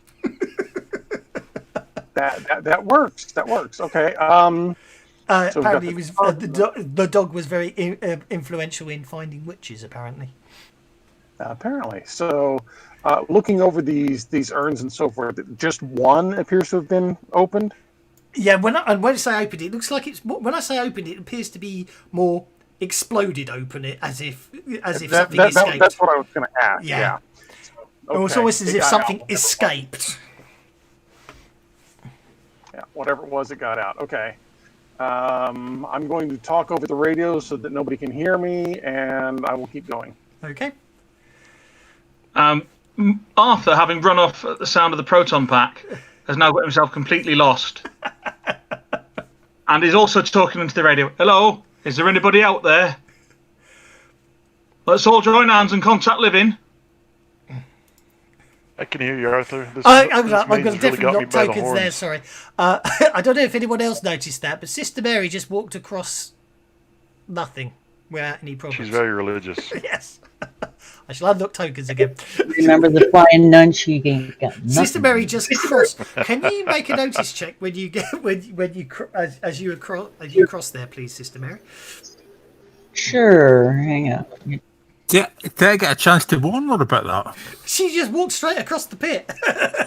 I know we stopped. I stopped because I seen it, but Sister Mary, what you notice on this side of the pit, this side seems more dusty than the other side. You're not sure why. There does appear to be lots of in the dust. There seems to be footprints, as if small feet had run around. Then it looks like a get from here, as if they somehow escaped or something. Now they come back, and you can see what looks like someone's been dragged, possibly a child. so being dragged. So does that mean the pit is just an illusion that she was able to walk right across it? Well, you just walked straight across it. The others are standing there looking at this gaping chasm, and then you just walked straight across. I guess that's what you call a leap of faith. Indeed. So this door Found an that's images, standing in Sister front of Mary. closed. Can I open it? Because I'm, you know, if I walked across it, I'm like, to me, well, that was just an illusion. So If the door is if the door's closed, you could if the door if you should be able to open door. If I've locked doors, you can't open them. That's because I don't want you to open them. But otherwise, you can open doors easily. Yeah, Doctor. Yeah. Rolf, you're standing in. Well, from Jerry's perspective, you're standing over nothingness. Oh, sorry, I'm just curious. I want to know what's happening. You're going to reach down and you can reach down and see if you're standing on anything. Jerry says, I've got a sinking feeling about this one. I had to laugh. I had to. You guys are definitely running everywhere. Sorry, I've had to laugh earlier when you were asking about pits and walking across them. It's like I was thinking, God, you've seen the map. I know you hadn't, but anyway. You're just mapping it all out for your lights, aren't you? Yeah, as far as you can tell, you're not standing on anything, Dr. Rolf. Bloody hell, Byron. Do you know where they are? I have no clue. People to catch up. I think I turned around at least twice here. I'm bloody lost, me. I'm line of sight, but you didn't open up the door. I can't move past it. No, you click on the door to open it. You can open And I'm doors. going to open the door. Yeah. And I'm going to go in. Okay. You could definitely see something but you could see like the side of dragged feet across the all round. And I'm going to look, and I see that the docs behind me go, hey, it looks like something was dragged this way. Oh, no, you've got my piqued my attention, no. So I see Baron and Arthur step in the room. I said, I don't know. The other two walked straight across, did nothing. You what? I have as much faith as the sister does, so I'm going to walk across as well. Byron just walked straight across as well, yeah. See what I mean? Turning to Arthur. Arthur's going to look at Jerry, and then he's going to look at where Byron's gone through that door. Then he's going to look back at Jerry, and he's going to say, bloody hell. Then he's going to take his proton wand Yes. and kind of push it down into the hole just to check the hole is really there. Okay. Whereabouts? Right about there. That's you definitely. Well, actually, as you push the wand, there's definitely some of it's solid and some of it isn't. You definitely. Okay. I'm going to start tapping on the floor Okay. to see if I can work out where is solid and where isn't. Well, if you think if you move, basically either side of where you are now. So basically, when you tap there and you tap there, it's definitely nothing there. Right. There seems to be a set of double doors in front of you guys, but you're pushing and pulling at them, and they don't appear to be opening at the moment. Hey, Jezza, give a spray of slime over that just a moment. So Jay'll step up and spray some slime across the floor, hoping to mark out a path. Okay, what I shall do is it will show other bits, but it shouldn't affect what you've seen or not seen. If you imagine it in pink, that's what you see.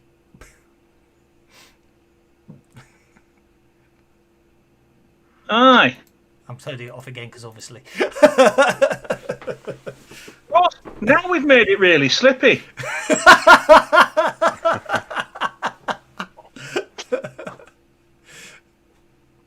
After you. Jerry turns. How old is Arthur compared to Jerry? Who's the older? Oh, I think Arthur. That's a very good question, actually. I don't know if I put the names on the character sheets. Ages, Jerry. Jerry's name's on the character sheet, but I don't remember if. You're all a bunch of kids. Actually, you're both in your 40s. Told you, kids. Not that way, basically. Jerry's actually older than Arthur. That time. Kids. Oh, that kill! I was going to use the one-liner, age before beauty. I think he will, anyways. He likes the self-deprecating joke, so Age Before Beauty, and he steps off, closing his eyes. Yep. He steps off into nothing, which now, for some reason, there we go. Oh, it's because I locked the token. Sorry, I'll unlock them again. Sorry. You can move now. Sorry. I've Can you noticed with pick- FG Unity, if I go to Discord and come back, I need to re-click on my token to be able to move it. Yes, it's annoying. Can you can I pick locks in these double doors? It's not that. I wanted to get everyone together. Suddenly, when the last two of you, it's almost as if something's going on. When the last two of you appear down this side of the corridor, those stone doors just open, revealing, and that's where I'm going to stop it. Stop you guys again. Revealing a just Dr. Brinkman walks in perfect, revealing a square room with 4 gargoyle-like stone carvings. They all turn their heads to look at Dr. Brinkman as he walks in.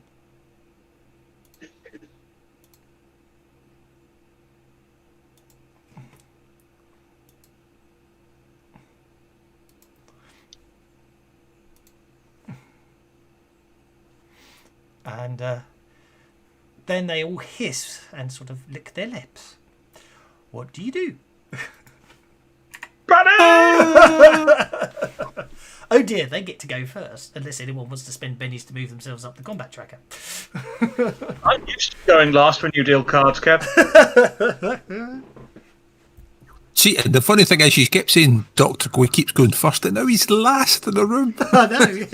He walked First in the into room, but last in the movement. Yeah, okay, that works. So, as I say, if anyone wants to spend bennies to move up the combat tracker, because those goggles are only on 9, it's up to you guys. Otherwise, I'll just start. Did you see that? Double double juice. For Morgan, yeah, just same as always, I'm afraid. Okay, gargoyles it is. Okay, so this gargoyle over here. Yep, I know I got a 2, but how come it didn't? Did I drop 2 bennies? It didn't show any bennies at all. How come it Looks won't like let it me? just So you showed- can't drag. Can you drag a benny to the combat tracker? You should be able to. Yeah, I just did. Well, I've just done it 3 times now and nothing happening. Where on the combat track are you dropping it? When am I supposed to drop it? On the card. On the On card. my Yeah. token? On the So card? I've just done one for you, and you did just. How did you know you were going to get 2 2s? Because I'm psychic. Oh, yeah, look, Dr. Brinkman's just jumped to the top of the queue with aces. Yeah, you drop it on the card, not the token. Yeah. Yeah, you have to drop it on the card. Yeah, of course you Yeah, do. I sorry, I don't know if we had a desync issue there, but I thought I'd seen the 2. Maybe it was a psychic premonition. Anyway. I'm going to have to give you a Benny because you predicted getting the 2. That's really freaky. Okay, Dr. Brinkman, you are first before the gargoyles. Can we all just run away and use the big gun?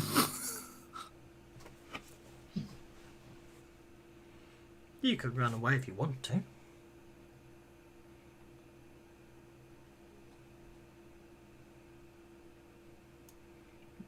What are you doing? I'm going to... Okay, so you're running away. That's absolutely fine. Can't run through walls, but I'll let you get to there, yes. It's really... Doesn't like diagonals, this game. Yeah, so I got into the room all curious, and then I came screaming back out, going, "Oh, dogs, big gargoyle." You flatten yourselves against the walls as Brinkman runs by. You're fairly used to that sort of thing these days. Okay, so this gargoyle here is going to go... Okay, so this gargoyle here is going to go 1, 2, 3, 4, and slime attack Byron. Big area attack. Actually, sorry, not slime attack. It's going to smash you, in fact, which is interesting. Actually, it's slime attack. I know it says smash, but it's actually... that didn't target you. Why didn't that target you? Oh, it did. It just told me you missed, and I'm just arrogant enough to think it should have hit you. And I'm going to attack Sister Mary with this one. That looks like it might be a painful hit on Sister Mary. Oh, yeah, that's quite unpleasant. Sister Mary gets bitten by a ectoplasmic, semi-solid gargoyle, but obviously her faith protects her. She ducks out of the way at the very last second. That's that gargoyle. This gargoyle is basically going to go on hold, and this gargoyle is going to go on hold. Sister Mary. So actually, what I should do is move Use this on. the. Can I use the proton pack on him at this range, or? Yeah. Okay. Yeah. Tried to hit me. You hit it. Roll for damage.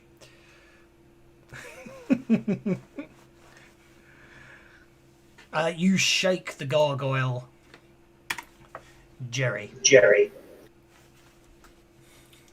Indeed. Send an onion first.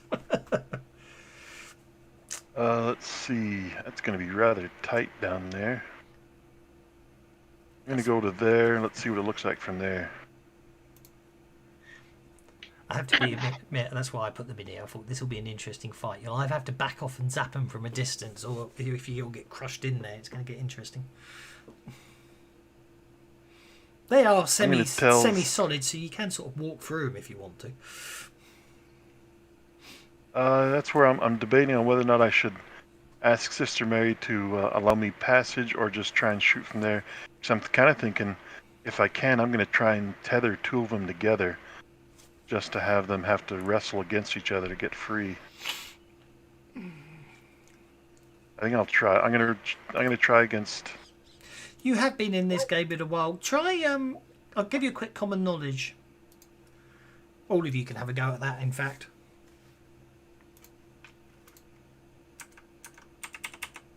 Jerry doesn't seem to have come up with anything. He's trying to think of a smart quip.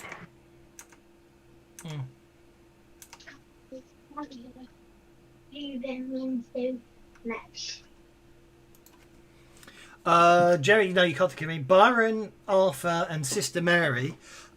You do recognise these as. Yeah, you're obviously too busy panicking, Dr. Rolf. You do recognise these as sort of class 3 swarmers. You don't need to trap them. If you hit them with enough proto-pack energy or slime them enough, they will just dissipate. You can literally just vaporise them with the proton packs. But Jerry, you can't remember that off the top of your head at the moment because obviously you're too busy thinking about saving your Don't mates. you fuckers. They're just a load of little ones. I'll get them with my shot coil. Anyway, so yeah, by all means, but obviously you can multi-action to shoot both. Twin tether them as it were. So the tether, I just target the two things I want to tether. In this case, it's two of those. Yep. And then it works like a rate of fire roll. Yeah. So it'll be that, but I have to make both rolls or nothing happens. Yeah, they both hit. They both get a hit. So now they're tethered together, and they have to fight against each other. I don't think there's any actual damage unless you want to say it did damage. Go on, roll for damage. Picture I sprayed a stream that hit one and then another. Yeah. And the stickiness of the slime is now starting to draw them together. And roll for the other one. Because one could have got more slimed than the other. And he did. It did, but obviously but doesn't. They're still unharmed. Yeah, so you tethered them, which I'm going to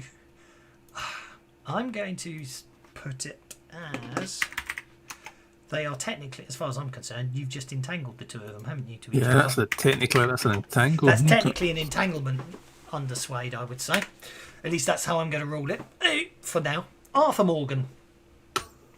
Will you buggers get out of my way? Well, don't forget they are 6 foot squares, so you can walk past each other without any problems. If you want to Jerry's push trying through to these flatten semi-solids, you Where can. Jerry is in order to use the template to its best effect. So I'm just going to go and hold and yell at them. Okay, that's fine. Byron.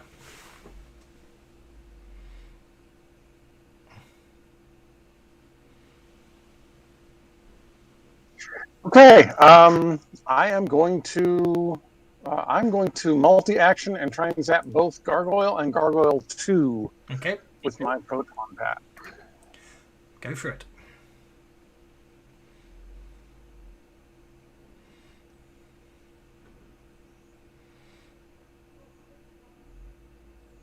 I will drop a penny on Like I that. say, you could always roll both of them, but then decide, because if you miss both, but you know what I mean, yeah.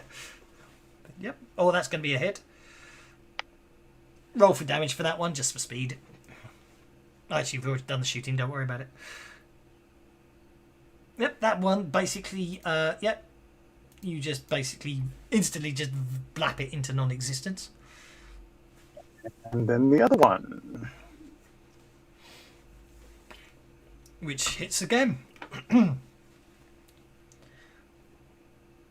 And you vaporise that one as well. Just exoplasmic residue left everywhere. Which means these two gargoyles will come off hold. Obviously. And gargoyle number 4 will come flying down and get very annoyed and attack you for killing its buddies. Where is gargoyle number 4? I'm targeting, shielding, everything else. That makes life easier. It's going to smash you. Missing. And the other one actually is going to do the same thing. You did just vaporise both of them, so you are the target of their ire. That one hits. And it shakes you. And we're on to a new round with Arthur on hold and Jerry to go.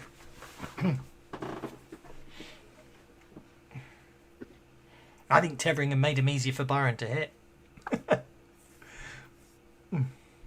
think Jerry's gonna gently move past Byron and Sister Mary to Okay. down there, and from there he's gonna try and get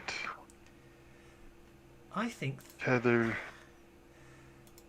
I get. By now he might have noticed that the swarmers are just being dissipated, right?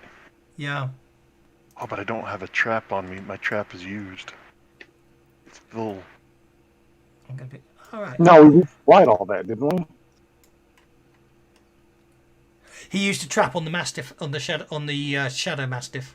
Oh, upstairs, right. Or right. Back, Yeah. back Now there. you remember I said there was a tube over there for the dog.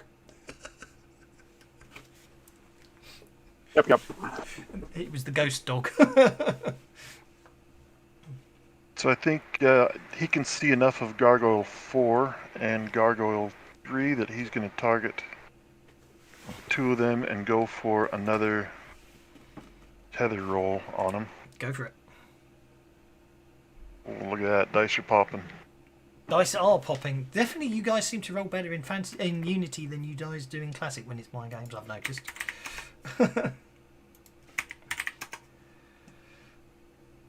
There's the one with rays and the other. Okay. Right, this gargoyle. Oh, Arthur Morgan requests to interrupt. Of course you can. Go for it. So I will move down to there and say, "Ta very much."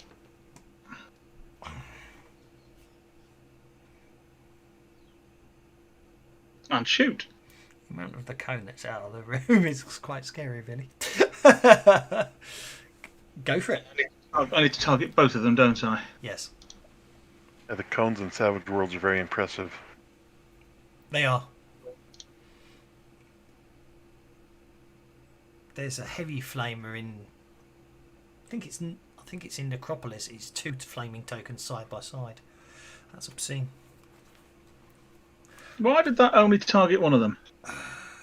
It doesn't matter if it's a clone template. It's a shooting roll, and they have to avoid it, don't they? Yeah. With their athletics.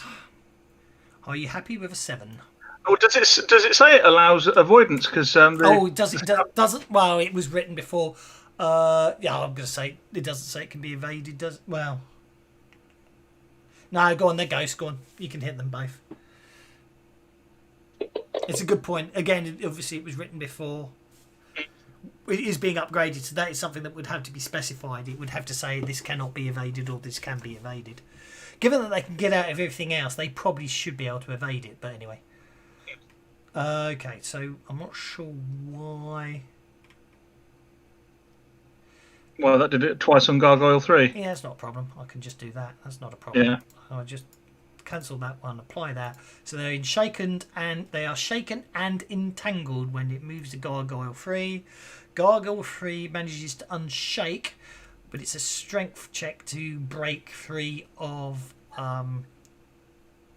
It's athletics or strength at -2. Yeah. Well, they are slimed together and they're fighting. They have to fight each other, as it were. So I'm going to say strength check at -2 to escape, because they won't. They don't necessarily cooperate. Well, he's going to burst free and fly off that way. But that's their action, is breaking free. This one is shaken as well, and I know they're technically tethered, but it is meant to be simultaneous. So this one will... Basically, he's no longer entangled to the other one, but he's still covered up in goo. You know what I mean? Goo and everything else. Sister Mary. I saw the one break free and dodge the other way. I'm going after him. Okay. So, and I'll take a shot as soon as I spot him. Okay. I'll just back you off slightly so you can get it as a ranged attack. Yeah.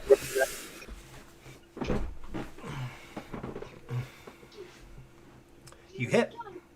Need to put you in a proper square though. Oh. That is going to be a wound. Well, that one's just gone. Total plutonic reversal. Bang.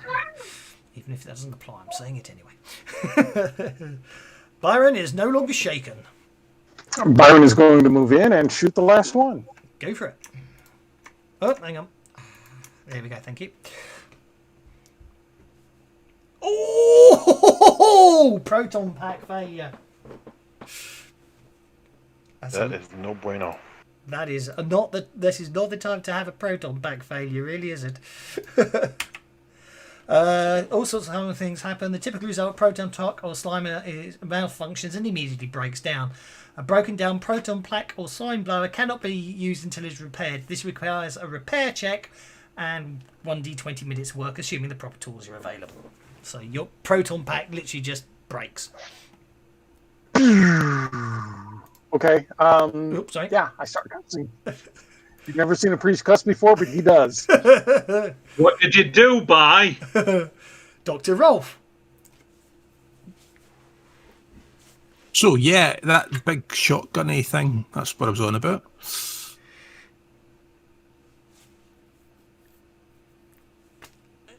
What are you going to do, if anything? Well, he comes padding back down the corridor. Yep. And then attempts to snag Gargoyle 4.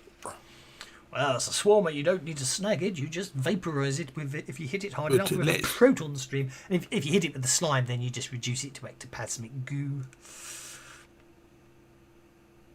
That's a hit with a raise.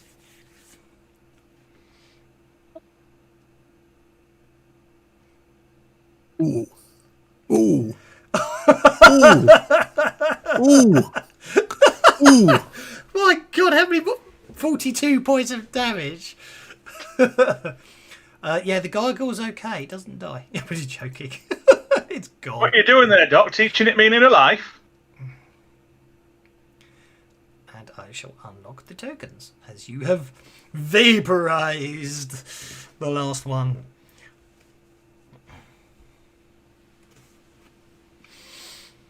All right, Prof. Could you explain what we're doing down here now, other than shooting things?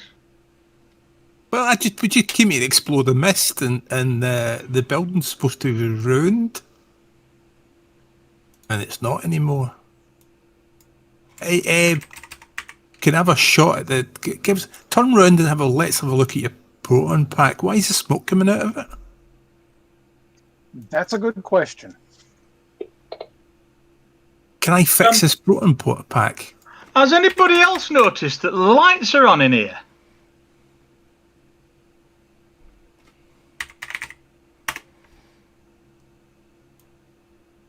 While the professor's looking at the proton pack, Yeah. Arthur's going to walk over to one of these lights and have a look at it.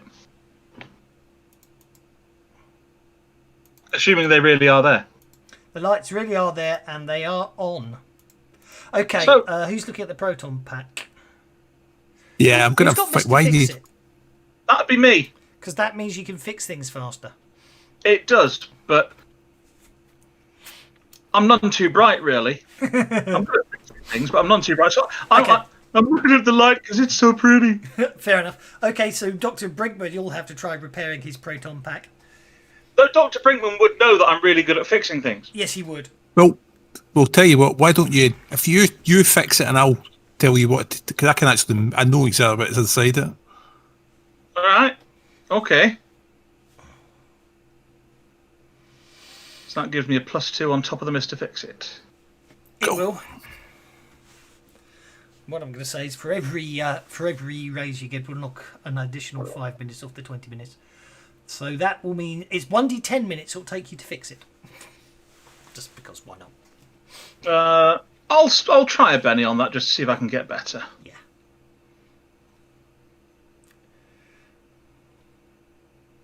No.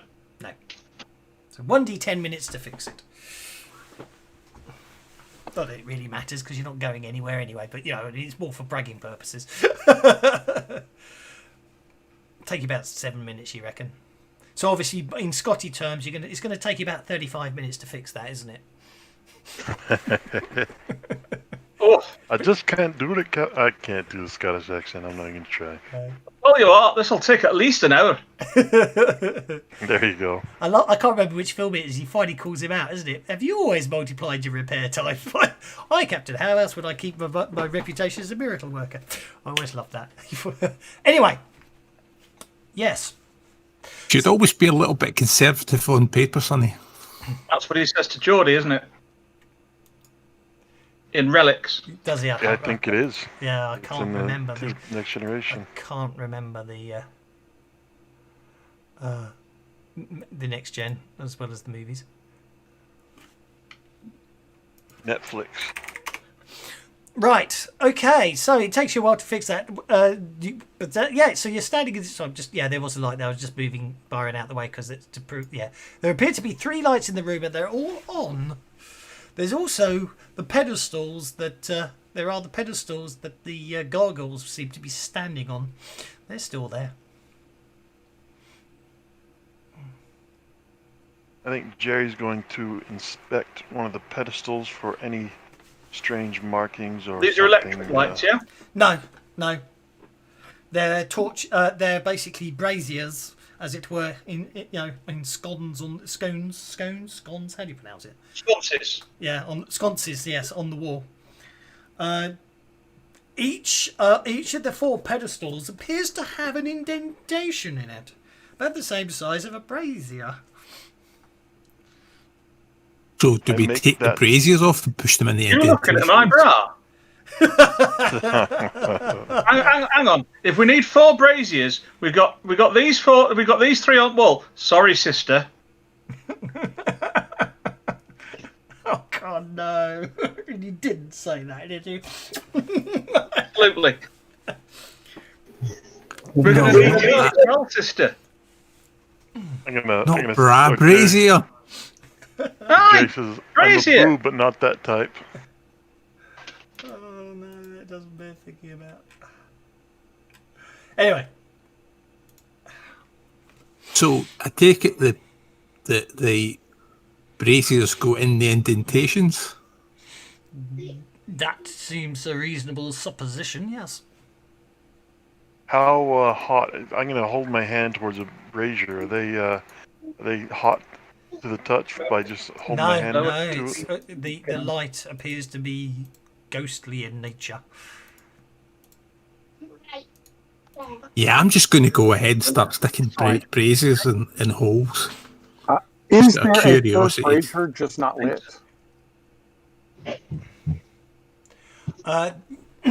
Yes, 3 are lit and 1 isn't. If I step away, there. Yeah, actually, I don't know why there isn't one there. I thought there was when I thought this bit up. I thought there was. So If although you it look, doesn't- there's a little broken bit of wall there. yeah, so maybe it's lying on the floor and not lit. So you take a brazier and put one in each of the 4 gargoyles. Are you going to put them in any particular order or in any particular location? Are you going to put the 3 lit ones in any particular position? Do we like to do this all at the same time or something? Like in movies, where we say we do it on the count of 3, and then we say, so is it we do 1, 2, 3, then do it, or we do it actually when we say 3, and then everybody laughs? Yeah, right. Okay. Yeah, nobody laughed. So, yeah, can we put four lit braziers in? We're going to put the braziers into the closest gargoyle to the brazier. Okay. Okay, something interesting happens when you do that. The first thing that happens is the lighting goes out of the braziers, and the pedestals vanish, and everything seems to change. And actually, I forgot to turn the mist off, and the mist vanishes. The second thing that happens is the wall behind you should vanish, but it's not doing. It's not actually vanishing, is it? So I don't know how that works. Is that an illusionary wall? Was it an illusionary wall? Maybe it's an illusionary wall rather than a secret wall. It was meant to be a secret wall. The secret wall. You mean it's a toggleable wall? Yeah. It should. Yeah, I think I know what it is. I think I know what it is. There we go. You didn't open it. No, there were. I think there were two for some reason. Okay. I'm not sure why there were two, but anyway. So why is it all got old? The illusion's dropped over everything. Have you noticed how old everything is? Look at the walls. Okay. Right. As the wall slides back, you find there seems to be a young girl standing in the middle of a slimy pentagram, and hovering just behind her, well, is a very haggard old lady. What do you do? I shoot the haggard old lady. Fair enough. Let's do I'm it. wondering. Then. Jerry Sanford gets the Joker. Tammy can't do anything. She's meant to be on hold. Jerry with the Joker. I'm not going to stay with a 3. Oh, I'm going to cancel the moves. Oh, geez, that's even worse. I guess. You've probably all got plenty of cards, and there's Jerry moves. Jerry moves. Oh, Jerry moves. Okay. I want to see what it looks like from there. Look into the room, and then I think he will move a little bit more to get right to there. Okay. And now he's going to try a regular stream attack on the Spectral Witch. Hopefully, get a knockback to push it further Can away you from make the girl. an athletics check as you walk to there, please? Of course. This is going to be an opposed athletics check, because as you move over the slime pentagram, you noticed it started writhing. Are you happy with a 4? I got bennies. I got bennies galore.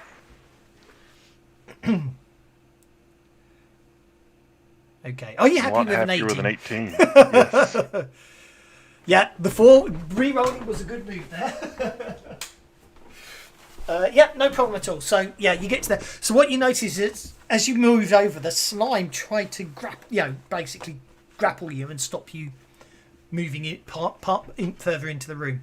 So, but you avoided it quite deftly.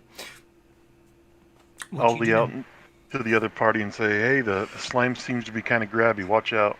Now you know what to look for. You notice that Tammy, well, you assume it's Tammy, is actually when you look closer as you're going by, there does seem to be tendrils of slime grasping her and holding her down.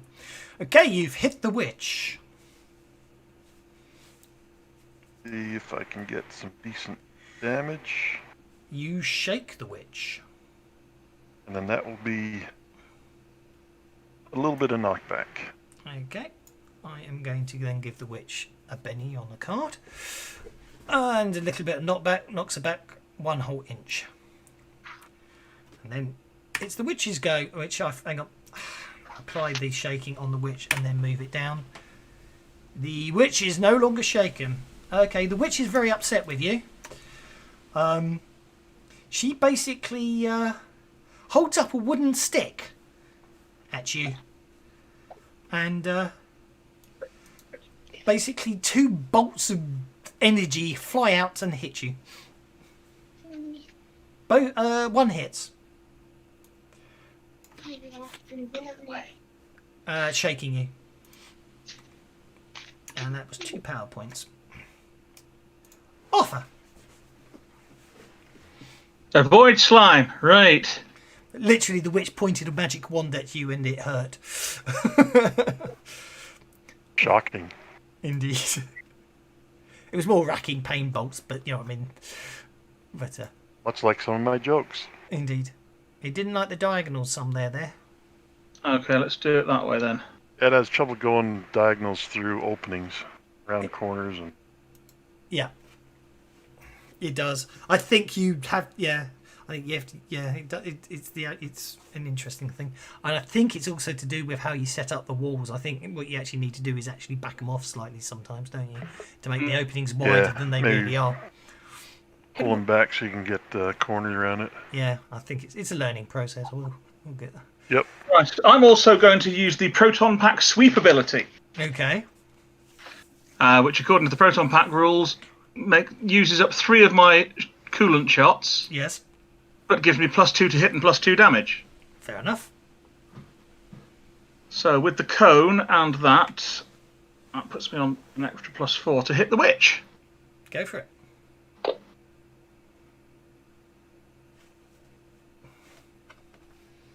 I didn't target her, of course.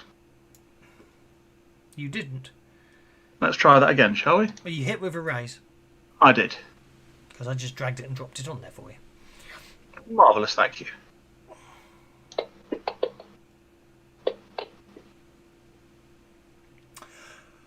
Okie dokie. Let's have some interest. If it's relevant, that will also hit the slime. I know it is relevant.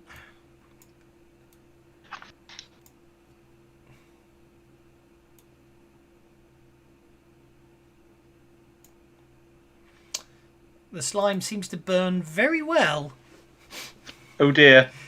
Okay, and you've hit the witch. The witch will attempt to avoid all that with a soak roll, which she does. The witch literally flies up and sort of literally loops out of the way of that huge arcing protonic plasma beam of effect, and literally just almost backflips over it and comes back down, cackling evilly.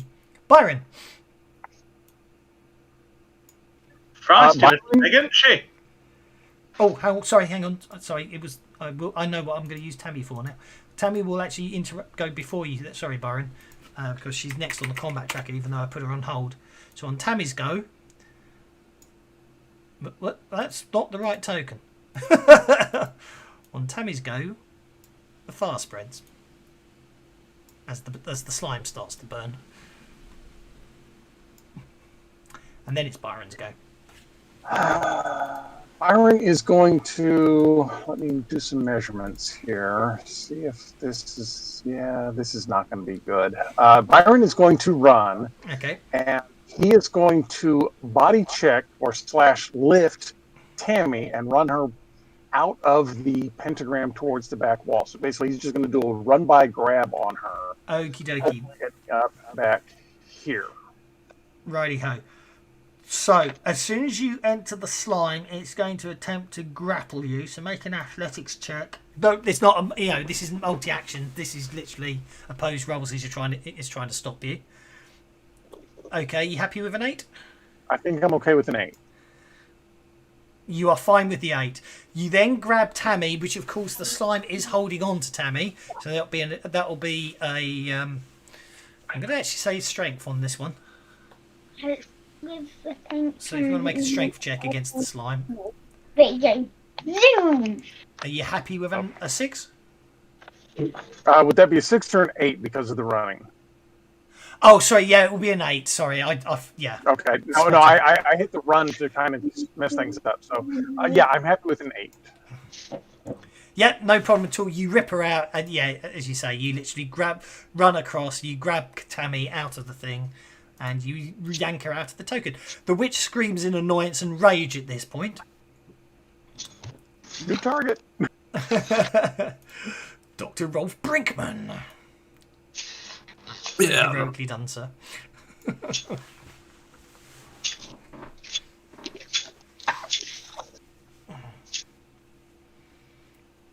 you talking, Mr. Rolf? Because I come to you. Oh, right, yep. Yeah, so he basically runs into the room and he will try to pin the witch. Okay.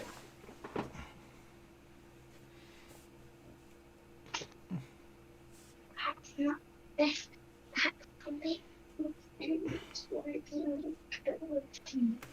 was worried about time, but it's going to be perfect. That's a hit. That's a wound. Well, we know what she's going to do about that. She's very good at avoiding. Hang on. Oh, okay. It doesn't matter. I don't think it's affected either of these yet. But if I do that, I just want to check something because I've just noticed something. And then if I give her Benny back, then make a soak roll. Yeah, I'm happy with that. So she shouldn't be getting the unarmored hero bonus. I'm not sure where you guys are actually, but that's by the by. So, but she's still okay. She soaked it anyway. Again, literally, she's obviously she's an agile little ghost. She basically, literally, again, backflips out of the way of your proton beam. And then we're going to come at her from another direction.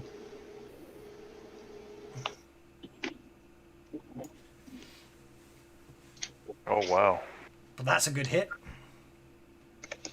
I am forgetting she makes big spirit checks to evade them as well, but I'm saying I'm gonna. She's special. That's a wound. I'm just going to blow me bennies until, and if she fails to soak one, then you trap her. My word.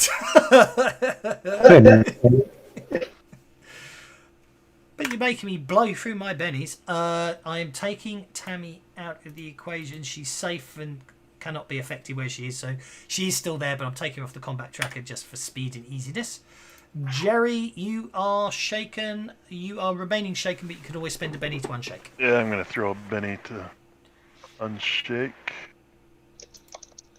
Okay. Somehow I managed to mess that up. Let's just grab it from here. Just chuck it in the... There we go. Yeah, that's absolutely fine. Okay, over to you. I think I'm going to try and tether her straight to the wall behind her. Go for it.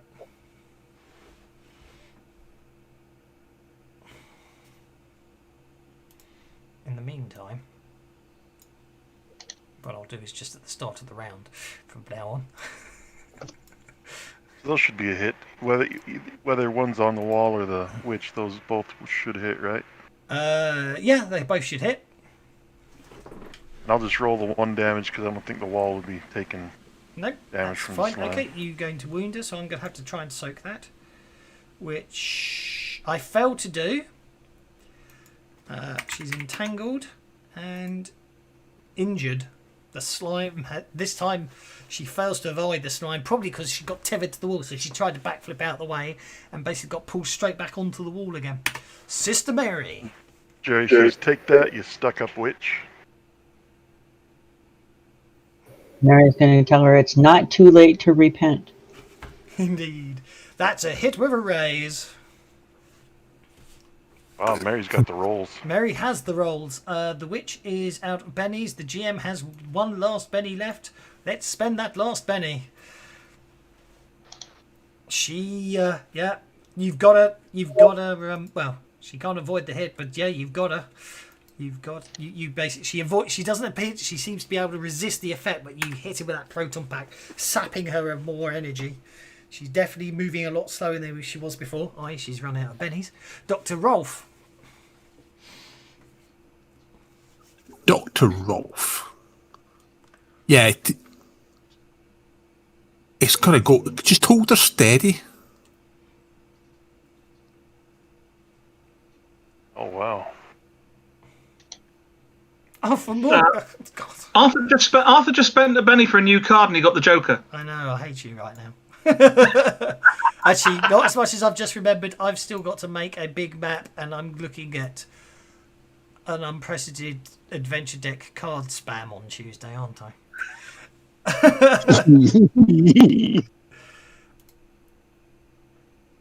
Okay, well, the witch is incapacitated because there's nothing she can do about that. So you've got a good and proper, and you've got her caught in the proton stream. Byron.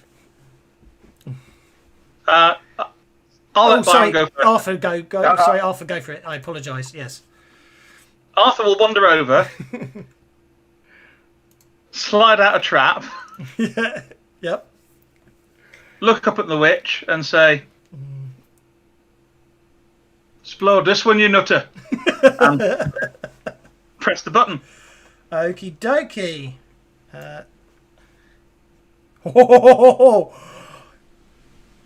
Now she fails. Because she's still been entangled and tethered. Yeah, I think entangle works very well for the tethering because obviously it makes it hard for her to escape. Yep, no problem at all. Bang. She is caught in the trap. And just as a little insight to some of the mechanics, you can even use slime to tether a ghost to a trap, and now it's got to fight to get away from the trap and try and fight to get away from the tether. It cannot be affected by the trap, but it's still tethered and will be drawn into it until it can break free of the slime tether. But yeah, so congratulations, you have saved little Tammy and destroyed this ghost of a witch that was obviously trying to capture her. But the slime's burning quite fiercely. You might want to get out of here. I shall unlock the tokens. Yeah, I was wondering whether we should do anything. Byron will gather up the trap and head towards the door singing, "She's caught in a trap. Hang on, I need She to... can't break free." Ah, there we go. Can I mean... I know why you couldn't get through, because I turned on the other... I forgot to turn off one layer of walls. So we had the 2 layers of doors on top of each other. So all you've got to do is escape now. The PK reading seemed lower, but obviously... Hopefully you could see where you went before, so it's just whether it's changed now. Ha ha! Just thought you should appreciate the updated. Is that still covered in slime? Yep. Well, no, the slime's the slime's gone.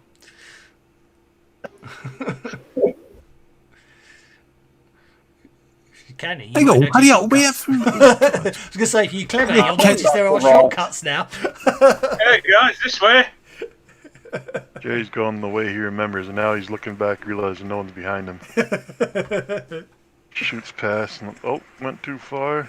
That's fine. Obviously, you'll be okay when you get to there. I'm not going to make you walk through the rest of the thing. But that's the problem. I can remember the way back. It's just my knees are killing me. So I just thought I'd have the fun with that. So no problems at all. Congratulations, you have saved the young girl, and obviously negotiations to retrieve her is very good. And obviously you are local heroes for saving a young girl. Obviously, interestingly, people are more likely to support the supernatural at the moment because obviously you are the Ghostbusters. But I hope you enjoyed that, guys. I certainly had a blast with it, and well done, guys. Yeah, Thank you very much. Any particular preferences for a fortnight's time? Just curious. I haven't got any ideas yet. But if you've got anything in particular you want to try or play, I don't mind. I don't know. I like them all. I'm particularly fond of Deadlands, although the Proto Man one with Willa, Yeah. I like playing it too. Yeah, I might go that way. I've got a simple rule. Well, basically, the only rules I will impose, as it were, is Deadlands will wait for the new rule set because if we're going to do it, let's do it justice. That doesn't mean we can't There's never a bad time to play Carmen. No. That said, if you really fancy your Deadlands kick, well, of course we can do Deadlands. We just can head off to Banshee, or we could do Hell on Earth. That's all right. I play Deadlands on Friday night. I don't play Carmen. I know, but if I'm going to wait for the proper rule set to give it a proper. What about Rippers? The Proto Man, because after seeing Willa in the after game, it's like, oh, I want to play Willa again. So that's good too. Okay. Okay. But there's Rippers or Black Bog, yeah, no problem.